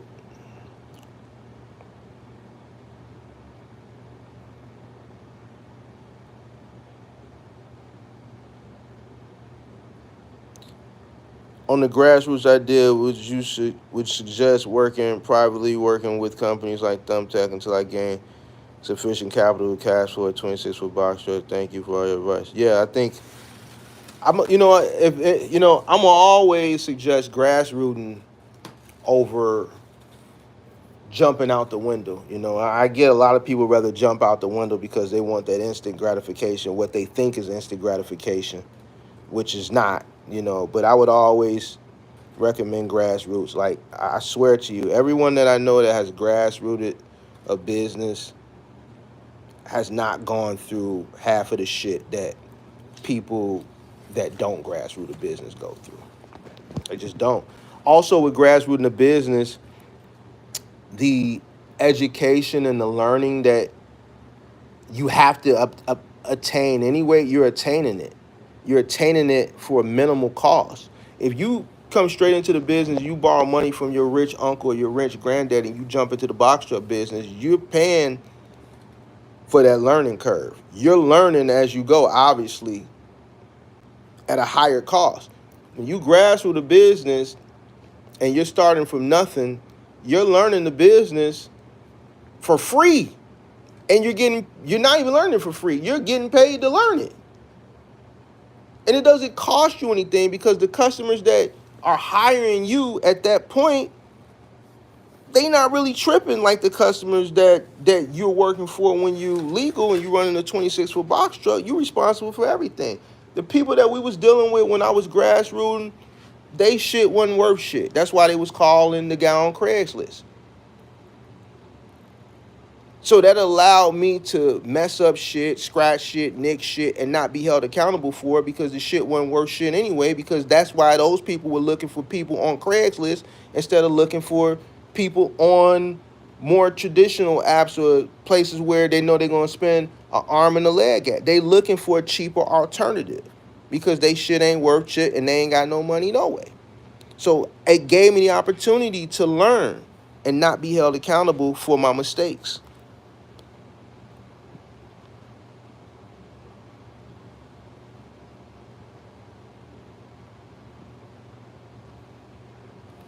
My goal is to scale into a 26-foot box truck. I would trade in my Ram ProMaster and my Jeep if I have to. I can't wait for the next call-in show. We're gonna see, man. Everybody always say they can't wait for the next call-in show, but then when the next call-in show come around, I don't never see none of y'all.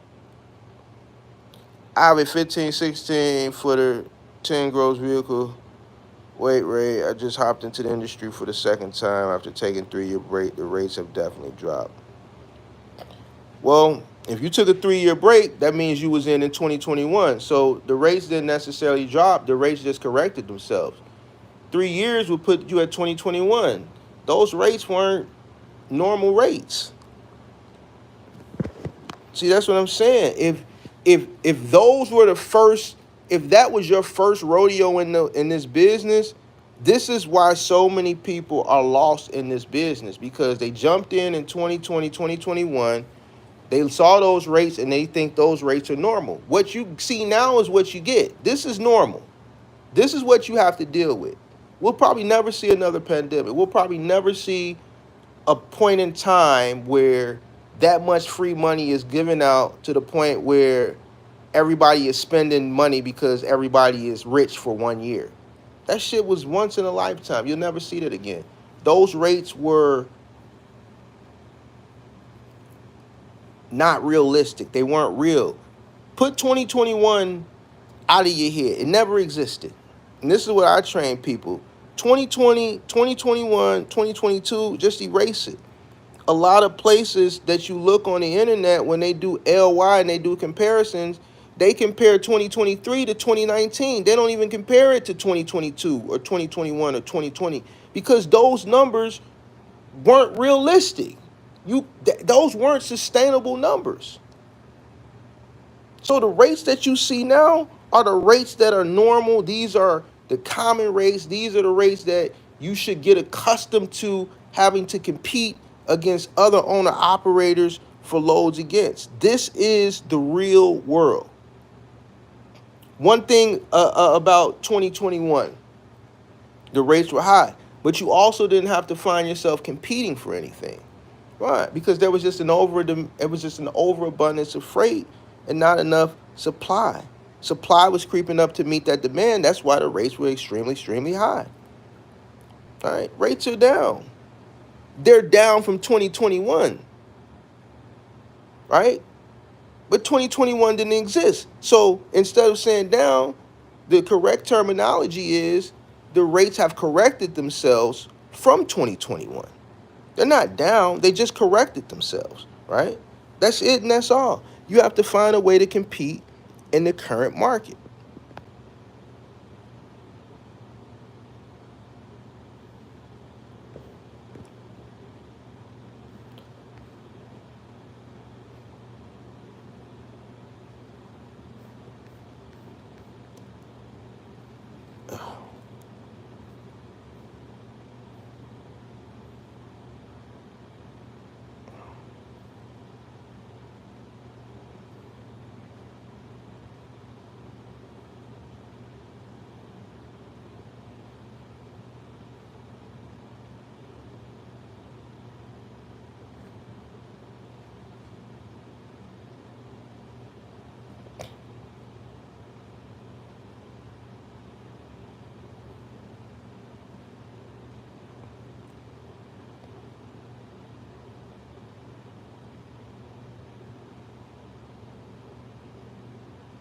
Lonnie C says she got to put her business plan together.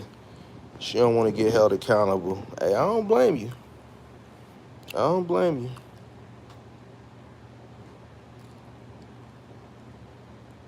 So Black, I don't know if Black is trolling or what. So we were in a coma makes so much sense.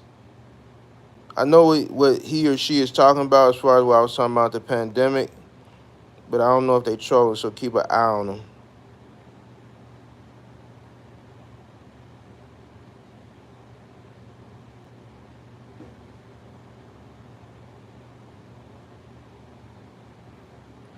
They gonna jump out the game with you telling the truth about the race. That's good. Let them jump out. That means they can't compete no way. Everybody wants shit easy in this world, and this is why you got the haves and the have-nots. This is where they really get mad. The haves and the have-nots. The haves is always going to find a way to make it. They ain't going to complain and say shit like cheap rates. They just going to figure out how to lower their costs so that they can be profitable at the current rates. The have-nots is going to sit around and complain, right? And while the have-nots is sitting around and complaining, the haves is going out and getting to the money. And this is why you got the haves and you got the have-nots. So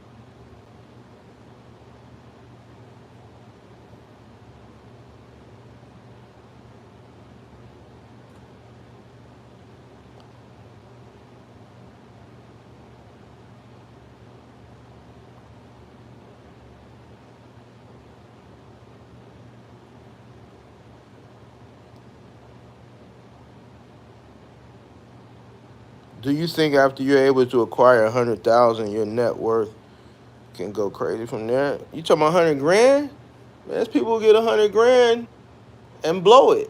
Just because you got 100 grand don't necessarily mean your net worth going to go from there. You could take a person who got 1,000 or $10,000 and blow past 100 grand to 1 million. You could start a person with 100,000 and they can blow it at the strip club. So that all depends on the individual and how they spend the money and how disciplined they are and what their plan is and how they invest and if they're good with turning money over. That all depends on the individual.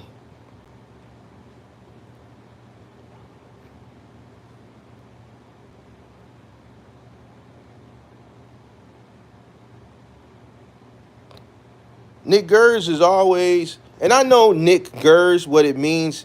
Basically, what Nick Gers is niggers. I get it, all right? So Nick Gers, which is niggers, which is what he's really trying to say when he comes in here, and he's like a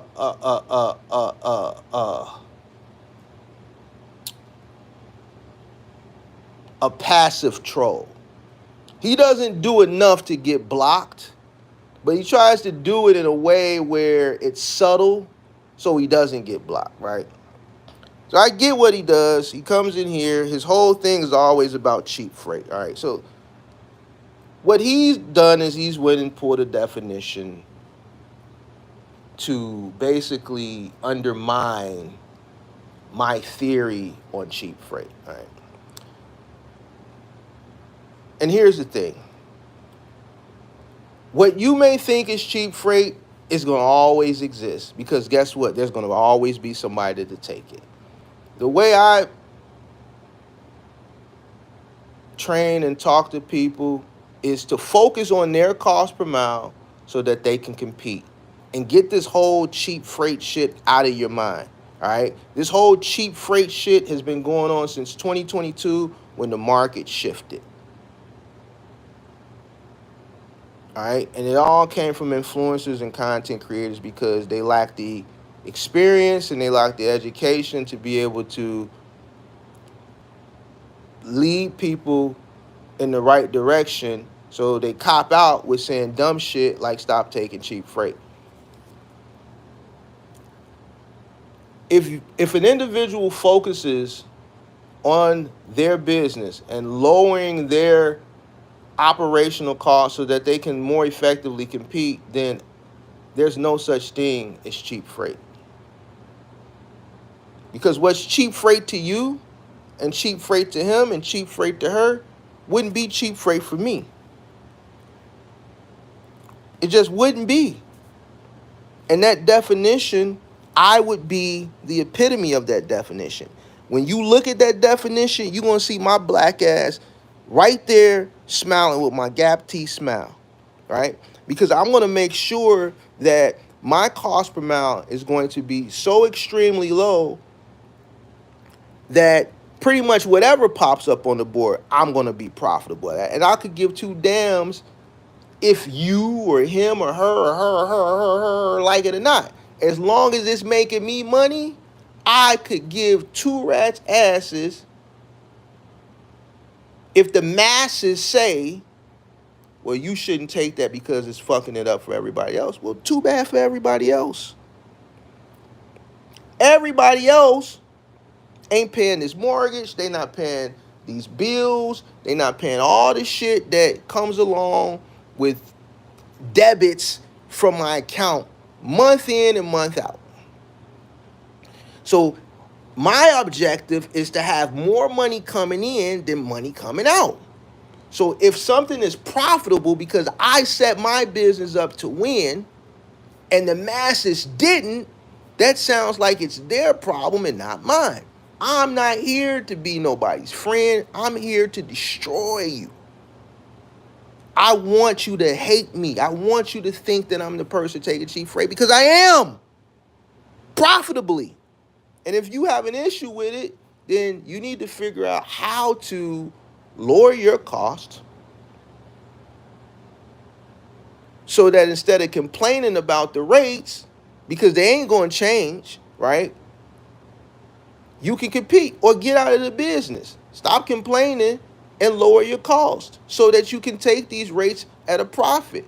Complaining ain't going to fucking change shit at all. Period. All right?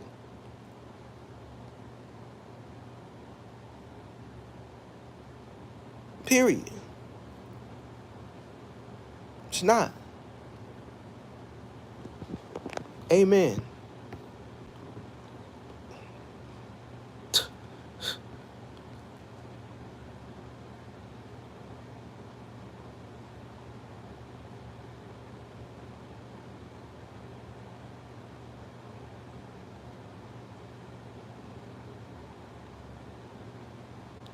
Mark, was it harder making your first 1,000 or 100,000 or million?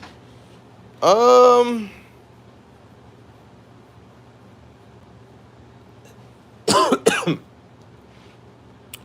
probably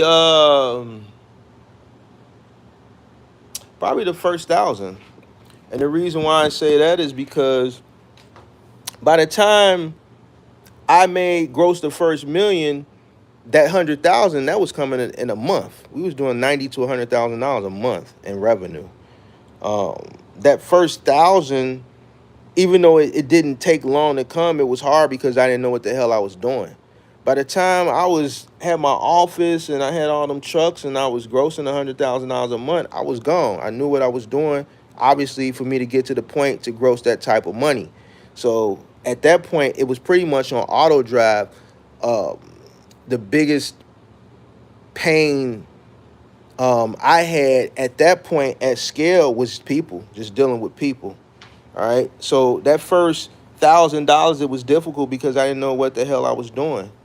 You know what I'm saying? I didn't know nothing. The first mattress I did, the first job I ever did was a mattress, and I didn't even realize I should have wrapped it. The job we did after that was a couch, and we struggled with it because we didn't know how to angle it out of the door. So even though we got paid for these jobs, they were the hardest because I had no idea what the hell I was doing, right? By the time I was at scale, man, shit, all the fundamentals of, the actual labor of the work, moving, carrying, delivering, tools, straps, equipment, the people that work for me, all that shit was, I had all that shit down packed. So it was the first 1,000. Good question.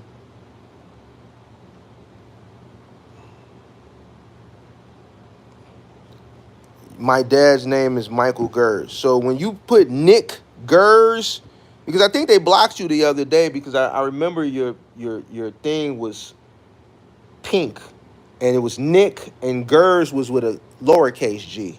Now you come back with red with a capital G. So when you put your name Nick Gers, you're not trying to say niggers, all right? I mean, we not gonna block you because you ain't did nothing disrespectful, but just know,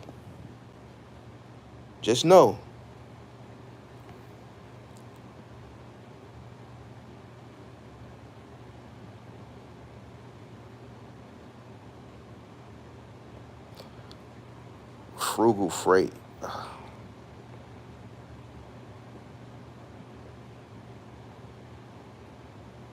Shout out to you, Iron Ryan. Appreciate you. I'm in Arkansas and I called the T-Force in Little Rock, Arkansas. The lady acted like she didn't know anything about working with owner operators. Wow. You might have called T-Force Freight. They got another division that works along with UPS.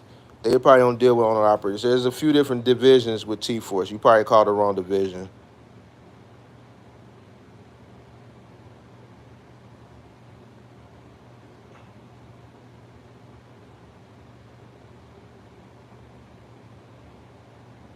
Taking a load right now from Newport, Washington to Calexico, California for 1,500. Believe I'm not trolling truckers. I've been talking about cheap freight since '09, not just from 2022 and forward. Well, yeah, see, you're talking about semi truck, but this whole box truck thing is still fairly new as far as the popularity behind it. This box truck craze kind of started during the pandemic. So this is just a whole different sector.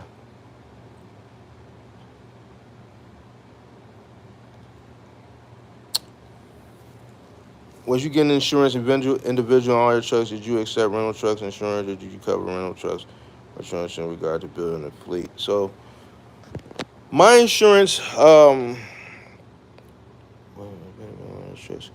we had an insurance policy. So when I first started, my general liability has always been with Acuity, and my cargo and commercial auto was with Grange. Grange dropped us like after 2 years. I forgot why. They just didn't renew the policy. So then we ended up having to go with Progressive for 1 year for auto and cargo, which was the most expensive year that I ever spent on insurance, right? And the only reason we had to go with them is because Grange didn't renew us in time for my broker to shop. All right, so we went with them for a year. It was like over 50 grand for that year. All right.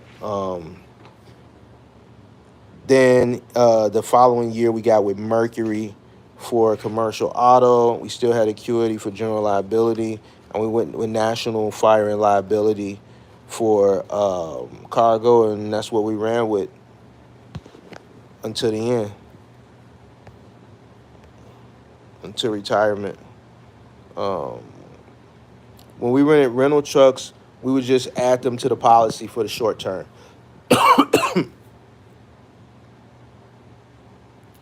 um,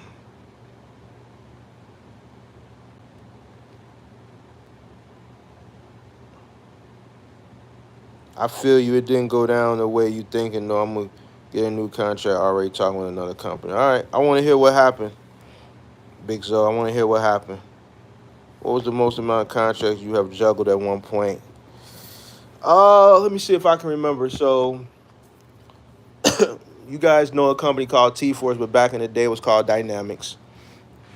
I was doing IKEA with them and Office Depot. So we were running 9 trucks in the morning. For Office Depot, we were still running trucks in the morning, and we were doing 5 to 9s for IKEA. So we were running IKEA and Office Depot with them. We were doing Select Express, which got acquired by AIT Worldwide. We were doing on average 2 to 4 trucks a day with them. And then I had a moving company that we were doing 3 trucks a day moving. After Dynamics lost the IKEA contract, we were still running Office Depot there. And then we ended up going to the new company that picked it up, which was Urban Express, which shortly after they picked that contract up, about 6 months to a year later, they got acquired by XPO. So we folded under XPO. We just ran that contract. So XPO, Dynamics, Select, and then the moving company. Uh, Once XPO finally took full control of the contract and started transitioning to their way of doing things, they wanted us to add a $3 million umbrella on top of everything that we already had. And I sent the verbiage over to my broker. And before he added it, he emailed me back and said, hey, is this contract worth it? Because your insurance is going to go up sky high if we add a $3 million umbrella. So when he showed me the number, and XPO wasn't really to negotiate because they weren't giving me a guarantee. They were taking a guarantee away from me too. They were offering me $33 a stop. I walked away from that contract. From there, I had to reposition those IKEA trucks around. We picked up short-term contracts here and there. I can't remember all of them, so to speak. I remember doing phone books, short-term, and some other short-term contracts. And ultimately, I had a warehouse, so I decided to start cross-docking. I got an opportunity with a company called Nonstop Delivery, which is a 3PL, but they're a 3PL that only deals with owner operators or master contractors that have their own warehouse. By me having my own warehouse that I wasn't utilizing, I decided to go that route. So now I became the 3PL on a local level, right? Which was a good opportunity. But it was, I bit off a little bit more than I could chew. Luckily, I had the capital to fund it, and I had another company to back it up when it did get in trouble. But um, that probably was the most contracts we had because cross docking opened me up to a plethora of different companies. Wayfair, we were delivering for Wayfair. We were delivering for Webstaurant. We were delivering for um, Nordic Track. We were delivering for Atomic. Atomic makes like gaming tables, like pool tables and like foosball tables. We were delivering for Human Touch. We were delivering for, I said Wayfair. We were delivering for a plethora of different online furniture stores, too many to name. We were delivering for U.S. Mattress. The list goes on. I also had a company called Installs, which has been acquired now by NAL. For installs, we were delivering for Best Buy. We were doing TV delivery and installation, and we were doing mattress delivery for Sam's Club.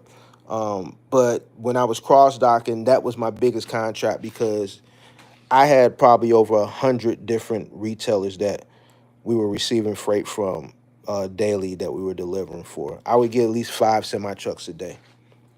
Another contract that I had was a company out of Maryville, Indiana. I can't even remember the name. But they had their own trucks. What's the name of that fucking company? I forget the name of that company. But it was an appliance company out of Maryville. Not an appliance company, but a big, not a big box retailer. They did appliances and furniture out of Maryville. I can't think of the name of that company. But we had that company. We had that contract too. We also had Bush Office Supplies. Bush is a office supply office furniture supplier. So with Bush, we would get a lot of office desk and shit like that, and we would have to deliver it and assemble that shit. That probably was one of the worst contracts because if anybody has ever delivered anything for Bush, you know that all their items, it's like a million pieces, and that shit takes all fucking day long. And I wasn't the one on the trucks doing that work, but my employees would always complain about the Bush. They would always complain about Bush, and they would always complain about Nordic Track. Nordic Track, yeah, Nordic Track sucked too. So, but yeah. And I've had plenty more accounts. There's too many to think of right now. You know what I'm saying? My tenure in business was a very, very long time. Very, very long time.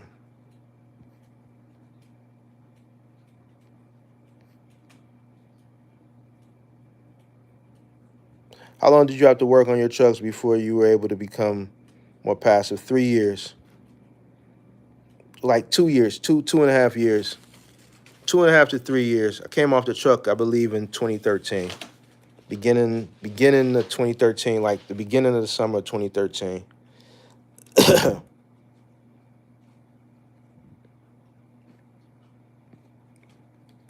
Before anybody asks me, do I think I could do now what I was able to do then? Absolutely not.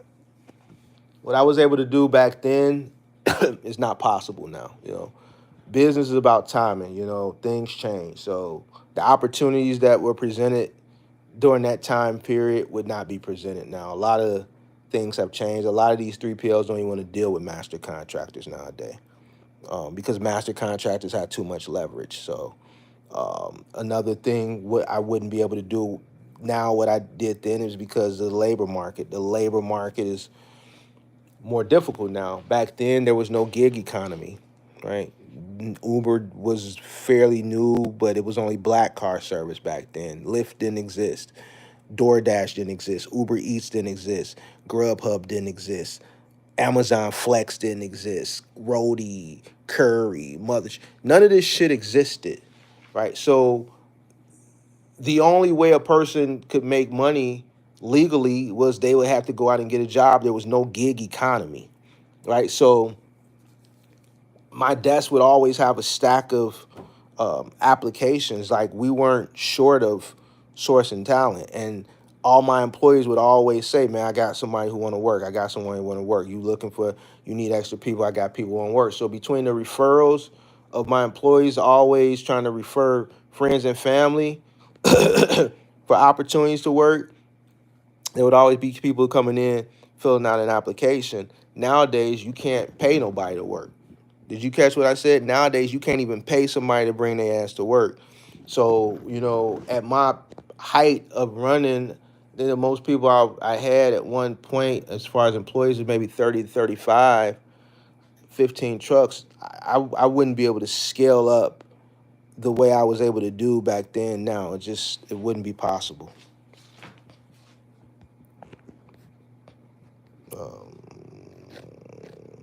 I've been trying to check into the T-Force partnership. I wanted to have something consistent for my truck so I can get a second truck. Arnell has me on the list. Yeah, hopefully that Arnell come through. That's good money. Never work with Amazon generational wealth.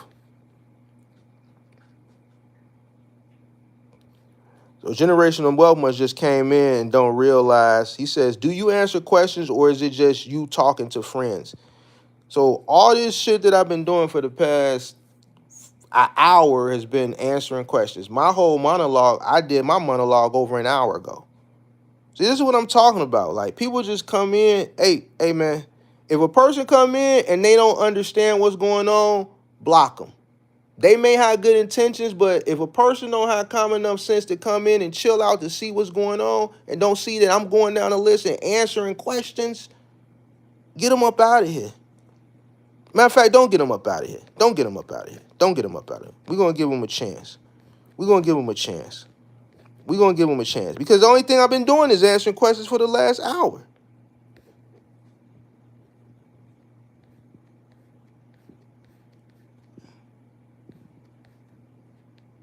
Don't get them up out of here. From a pickup truck to being a plug. Yep.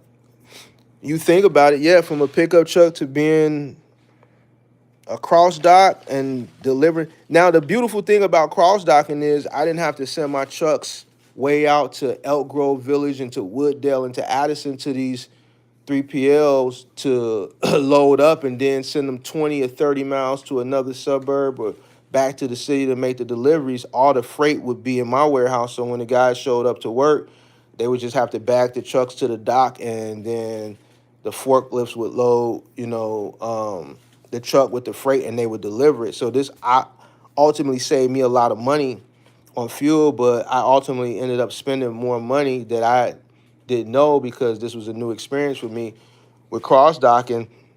We were getting paid for the deliveries and all the reverse logistics stuff, but all the cost that was assumed with cross docking that I wasn't thinking about prior to accepting this opportunity, that shit costs. And I know I've talked about it before, but I know we always get new subscribers. We would obviously save pallets, so I didn't have to spend money on pallets for all the reverse logistics for the returns and shit we would have to ship back. But obviously, I got a moving company, so we always was stocked up on shrink wrap. But I had to order more shrink wrap because for all the reverse logistics shit, we had to prep that shit and prepare it to ship it back. So more shrink wrap. I had to save cardboard because we had to prep shit that was already open that a customer didn't want, and then we had to prep it to send it back. Um, Garbages. I had to order 2 more dumpsters. I had to order a 10-yard recyclable and then another 10-yard trash. And then that wasn't enough because our volume kept picking up. So then I had to go for 3 dumpsters. I had a 2-yarder for trash, a 10-yarder for trash, and another 10-yarder for recyclables, picking up once a week. And then I had to add a second pickup. This is how much cardboard we had because a lot of the customers were getting white gloves, so we had to remove all the packaging. So now that, like any person that returned a mattress, 9 times out of 10, they didn't want us to ship it back. So I had to dispose of that shit, right, at my cost. Luckily for that, I found a company that would take all the old mattresses because they would pull the springs out and refurbishing them and sell them again as new. Um, More security because now I got a couple $100,000 worth of freight in my warehouse, right? So I had to up the security. I had to get some dogs. I had to feed the dogs. These are big pit bulls. Had to pay somebody to man the warehouse. Had to get a forklift. Had to get propane for the forklift. Had to get the forklift repaired when it would break down. And anybody knows, that's had a forklift, owned a forklift, repairs are not cheap. They charge you like $150 an hour, and they start charging you the moment they leave their office. So the drive, I'm paying $150 for them to drive to me, $150 an hour while they're there. And then when the job is done, I got to pay $150 for them to get back to wherever it is they came from, plus whatever parts they need. I remember one time they came and he was like, yeah, well, I know what it is. It needs a starter, but I got to go back to the office and get it. So I'm like, well, the clock stops. He's like, no, the clock's still rolling. So you mean to tell me I gotta pay $150 when you go back to the office to get the starter, then $150 when you come back, and then $150 while you here putting the starter on plus. So, all this shit they don't pay you for. You only get paid for the shit that you deliver or the shit that you pick up. And they don't pay you free. So basically when they get paid, you get paid. So basically you could do, let's say we do 100 pickups, 100 deliveries and 100 pickup in this pay period, right? And let's say the settlement for that is 2 weeks out, right? We do 200 jobs, 100 pickups, 100 deliveries, right? So the pay period is 2 weeks to settlement. You might not get paid for all those 200. You may not get paid for none of them. You may get a settlement for something that you did 2 months ago. So whatever account receivable has received from jobs that you have already done is when they pay you, right? So if I do 200 jobs, let's say this pay period, I still have the cost that comes with those 200 jobs as far as the fuel and as far as the labor. That's 200 jobs. That's $200 worth of labor. That's a few trucks. That's 2 guys on every truck, right? That next settlement, I might have spent $2,000 or $3,000 that settlement period, but that next settlement check for that particular account might have only been $700, right? So the difference, I got to pay it out of the company's cash flow, right? Because they don't treat you when you're running your own cross dock like they treat an owner operator, right? They understand you're small time, and y'all need y'all money, so they're gonna pay you and they'll wait. They pockets are a little deeper. They feel like, well, if you got a warehouse and you can afford a warehouse and everything that's associated with a warehouse, you gotta wait to get paid like we wait to get paid. So we would get paid on the things that they got paid for. So the settlement periods were never cyclical. Like they never, like we'd get A settlement this week it'll be 700. The next week might be 3,000. The week after that maybe 1,500. The week after that maybe 1,800. The week after that maybe 400. The week after that might be 5,000. You know what I'm saying? So it all depends on the money that came through accounts receivable for things that we had already done, and then when they get that shit accounts receivable, then they pay us for it, right? And you know, sometimes these things are on like a net 90 or net 120, you know, net 180. You know, when I stopped doing that particular account cross docking, I'll never forget it. I stopped it in March of 2018. They owed me so much money, right? I stopped that account the first week of March of 2018. They owed me so much money, and the settlement was every week. We got a settlement every week. From March all the way to October of that year, every single week, we got a settlement. It fluctuated 500, 800, 3,000, 5,000, 2,000, 1,500, 2,400, 900. It would fluctuate week to week, but from March all the way to October, and we were done with the account. We weren't running it no more. That pretty much that whole year, every single week, we got a check. This is how much money they owed me. So pretty much the previous year, April, May, June, July, August, September, October, about 7 months worth of money, I had been funding it from cash flow. And it had got to a point where cash flow for that company got so low because of this fucking cross-docking shit that my moving company was taking care and loaning my final mile company money. That's how bad it got. Obviously, we recouped that money the following year, but you know,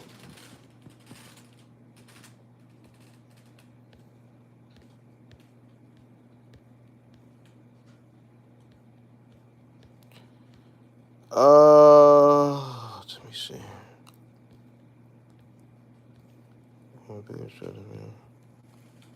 Think about buying a warehouse and doing 3PL. What do you mean they didn't pay extra for 3PL? How did you handle extra costs such as forklift and employee?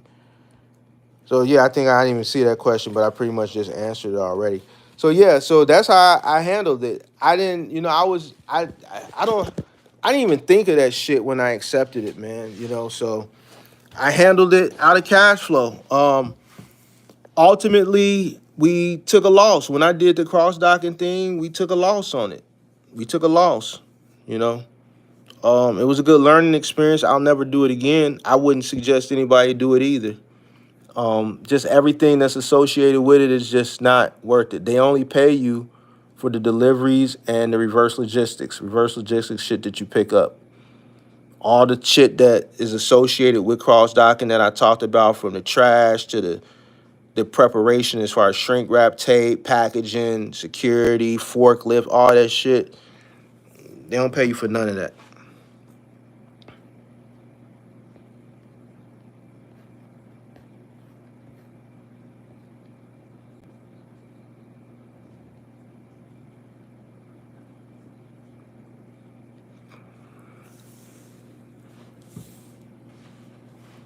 How am I feeling today? I mean, I feel like I just got a new body. Like, I feel totally different than I felt prior to fasting, doing a water fast. I feel great. I don't feel any aches, no pains. I think whatever inflammation I might have had is no longer there. Obviously, I burnt a lot of fat because my body was using fat for energy. I don't feel hungry. I don't have a sugar craze anymore. I ate very light and I was fulfilled. Drinking more water. I don't feel bloated when I drink water anymore. When I went to the gym, my workout today was way more explosive than it usually is. I just had a lot of energy. The ailments that I had, I know I talk a lot about my shoulder. My shoulder doesn't feel pain anymore. It's not popping anymore. I had a lot of, tightness in my hips a lot. Real loose. Even when I went to the gym, I was able to squat. Um, when I was doing my stretches to prepare to squat, that tightness that I normally would have before I would loosen up, It really wasn't that tight. So, everything they say about doing a water fast, a 72-hour water fast, as far as how you feel afterwards, is 100%. It's 100%. I have been drinking water with electrolytes. I bought a bunch of these. I caught these on sale. I bought a bunch of these. Bunch of them.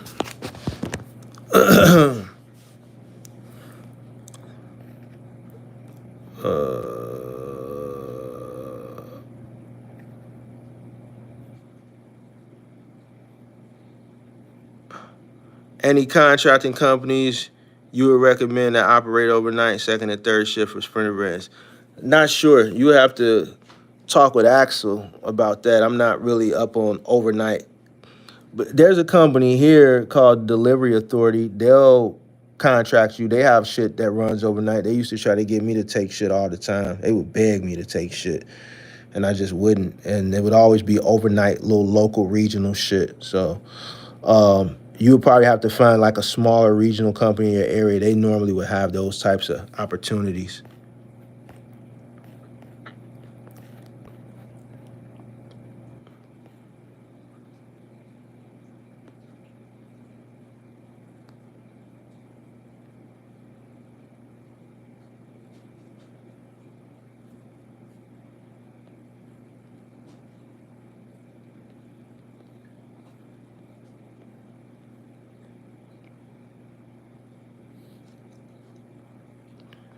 I don't have any contact with RNL,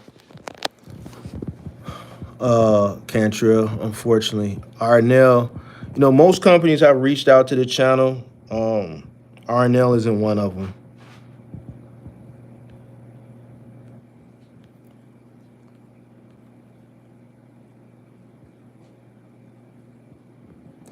Well, Nick Gersey, I wasn't a 3PL. I was, but I wasn't. I was a cross dock. You know what I'm saying? So it's like I am a 3PL, but I'm getting the freight through a 3PL that just only distributes freight to companies that have a warehouse. So I am kind of like a local 3PL, but not at the level of like a T-Force where, it's a corporate company and they got corporate dollars. So I'm a small entrepreneur, right? So, and I'm not on a national scale. So I'm not dealing with the big box retailers direct, right? So Nonstop would get these accounts direct, and then they would outsource them to guys like me to CrossDock. And like I said, I made a huge mistake. I didn't think about the cost that would be associated with cross docking, the everything that I talked about. You know what I'm saying? It was just I wouldn't, if I had the opportunity, I wouldn't do it again. It was a good experience. I don't take nothing away from it, but it wasn't profitable for me, right? And I thought it would be, but just everything that was associated with it, man, it was just too much, man. Like the more volume I would get, the more costly it would be. Like, man, 3 fucking trash dumpsters and I got 2 10-yarders, man. Getting picked up twice a week. That's how much volume we were pushing and how much trash and recyclable cardboard there was. So that shit was expensive, man. That damn forklift always breaking down and having to get propane and shit, man. That shit was a headache, man. And then with Wayfair, 50% of the shit we would deliver for Wayfair, we would have to go, the customers didn't want it. We have to go pick the shit back up, which was fine. We got paid for the pickup, but 75% of the shit we would have to pick up, Wayfair and some of the other retailers would want the shit back. We didn't pay for the shit back. I would go into the portal for Nonstop and create a ticket, and then they would send me a BOL, and we would prepare it, and they would send a middle mile freight company, like ABF, to pick the shit up. But then, I gotta have personnel in there prepping all this shit to get shit back, which takes shrink wrap, which takes tape, which takes labor. It's just, to me, it just wasn't worth it, you know. Now, I don't know if things have changed, if now they have, a budget where they add in like material costs and stuff across docks, but at that particular time, back in the day, they didn't.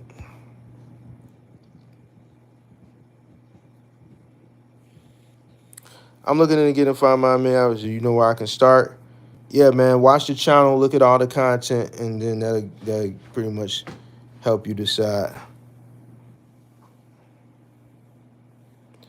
What factors help you leverage your contracts to your favor when negotiating? This is a great question. I like good questions like this. All right, this is something I've talked about in the past. What the leverage that I had back in the day was the amount of trucks that I could provide, right? One of the key components that got me into Final Mile when Dynamics first approached me was how many trucks can you provide? Now, mind you, I was a moving company that they reached out to because they were having trouble with this contract, right? When I said, how many do you need? They said, well, can you provide 5? I said, yeah. Now, did I have 5 additional trucks? No. Did I have the personnel for 5 additional trucks? No, I did not. So when he asked me, could I provide 5? I gave him the answer, yes. Did I lie? No, I didn't lie. I just didn't have them right then and there, right? But I was going to get them.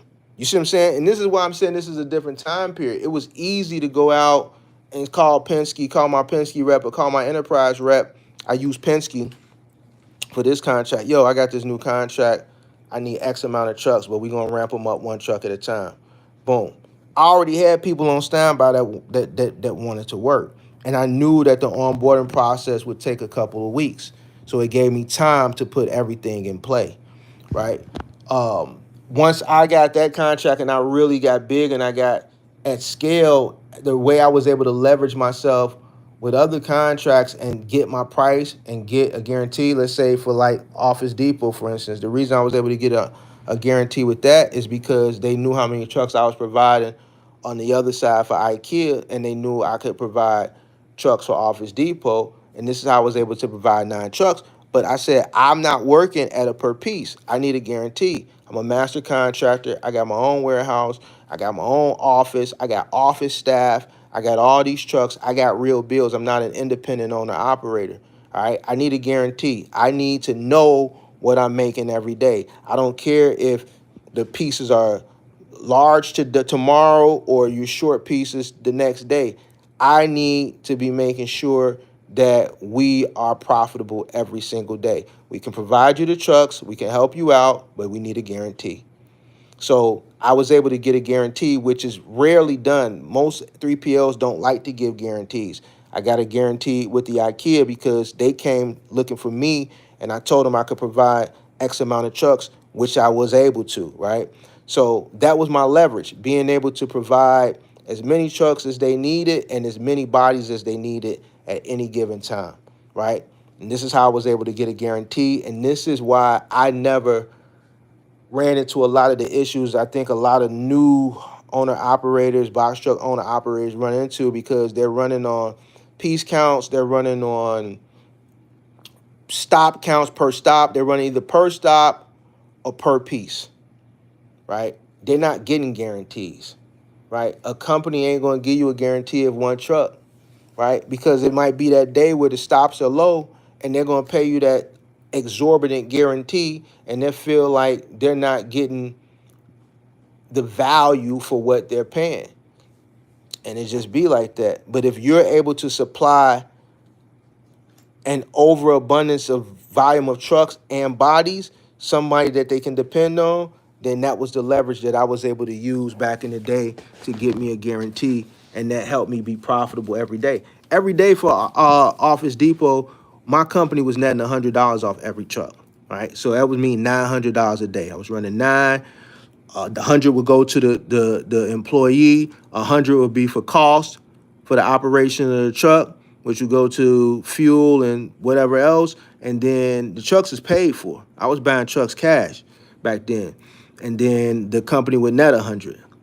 Same thing with IKEA. IKEA, we were getting a $500 guarantee Monday through Friday. Saturday and Sunday, we were getting a $600 guarantee, right? I was running 3 trucks in the morning, three in the afternoon, right? So Monday through Friday was $3 grand a day, right? Back then, I was guaranteeing my driver $100. I was guaranteeing the helper $75, right?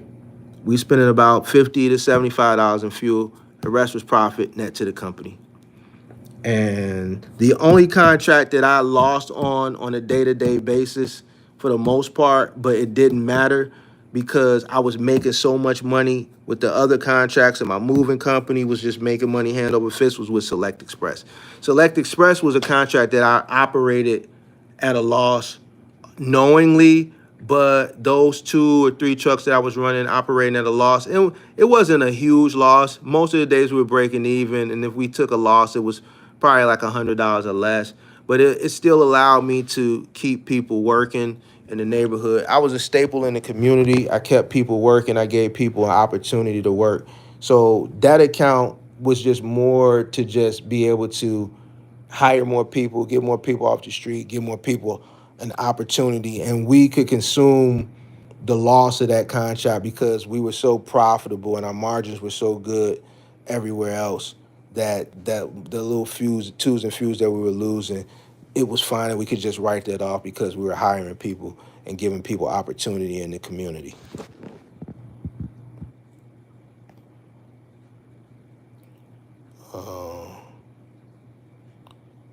How much did you pay your employees a year? Employees pay varied depending on the employees.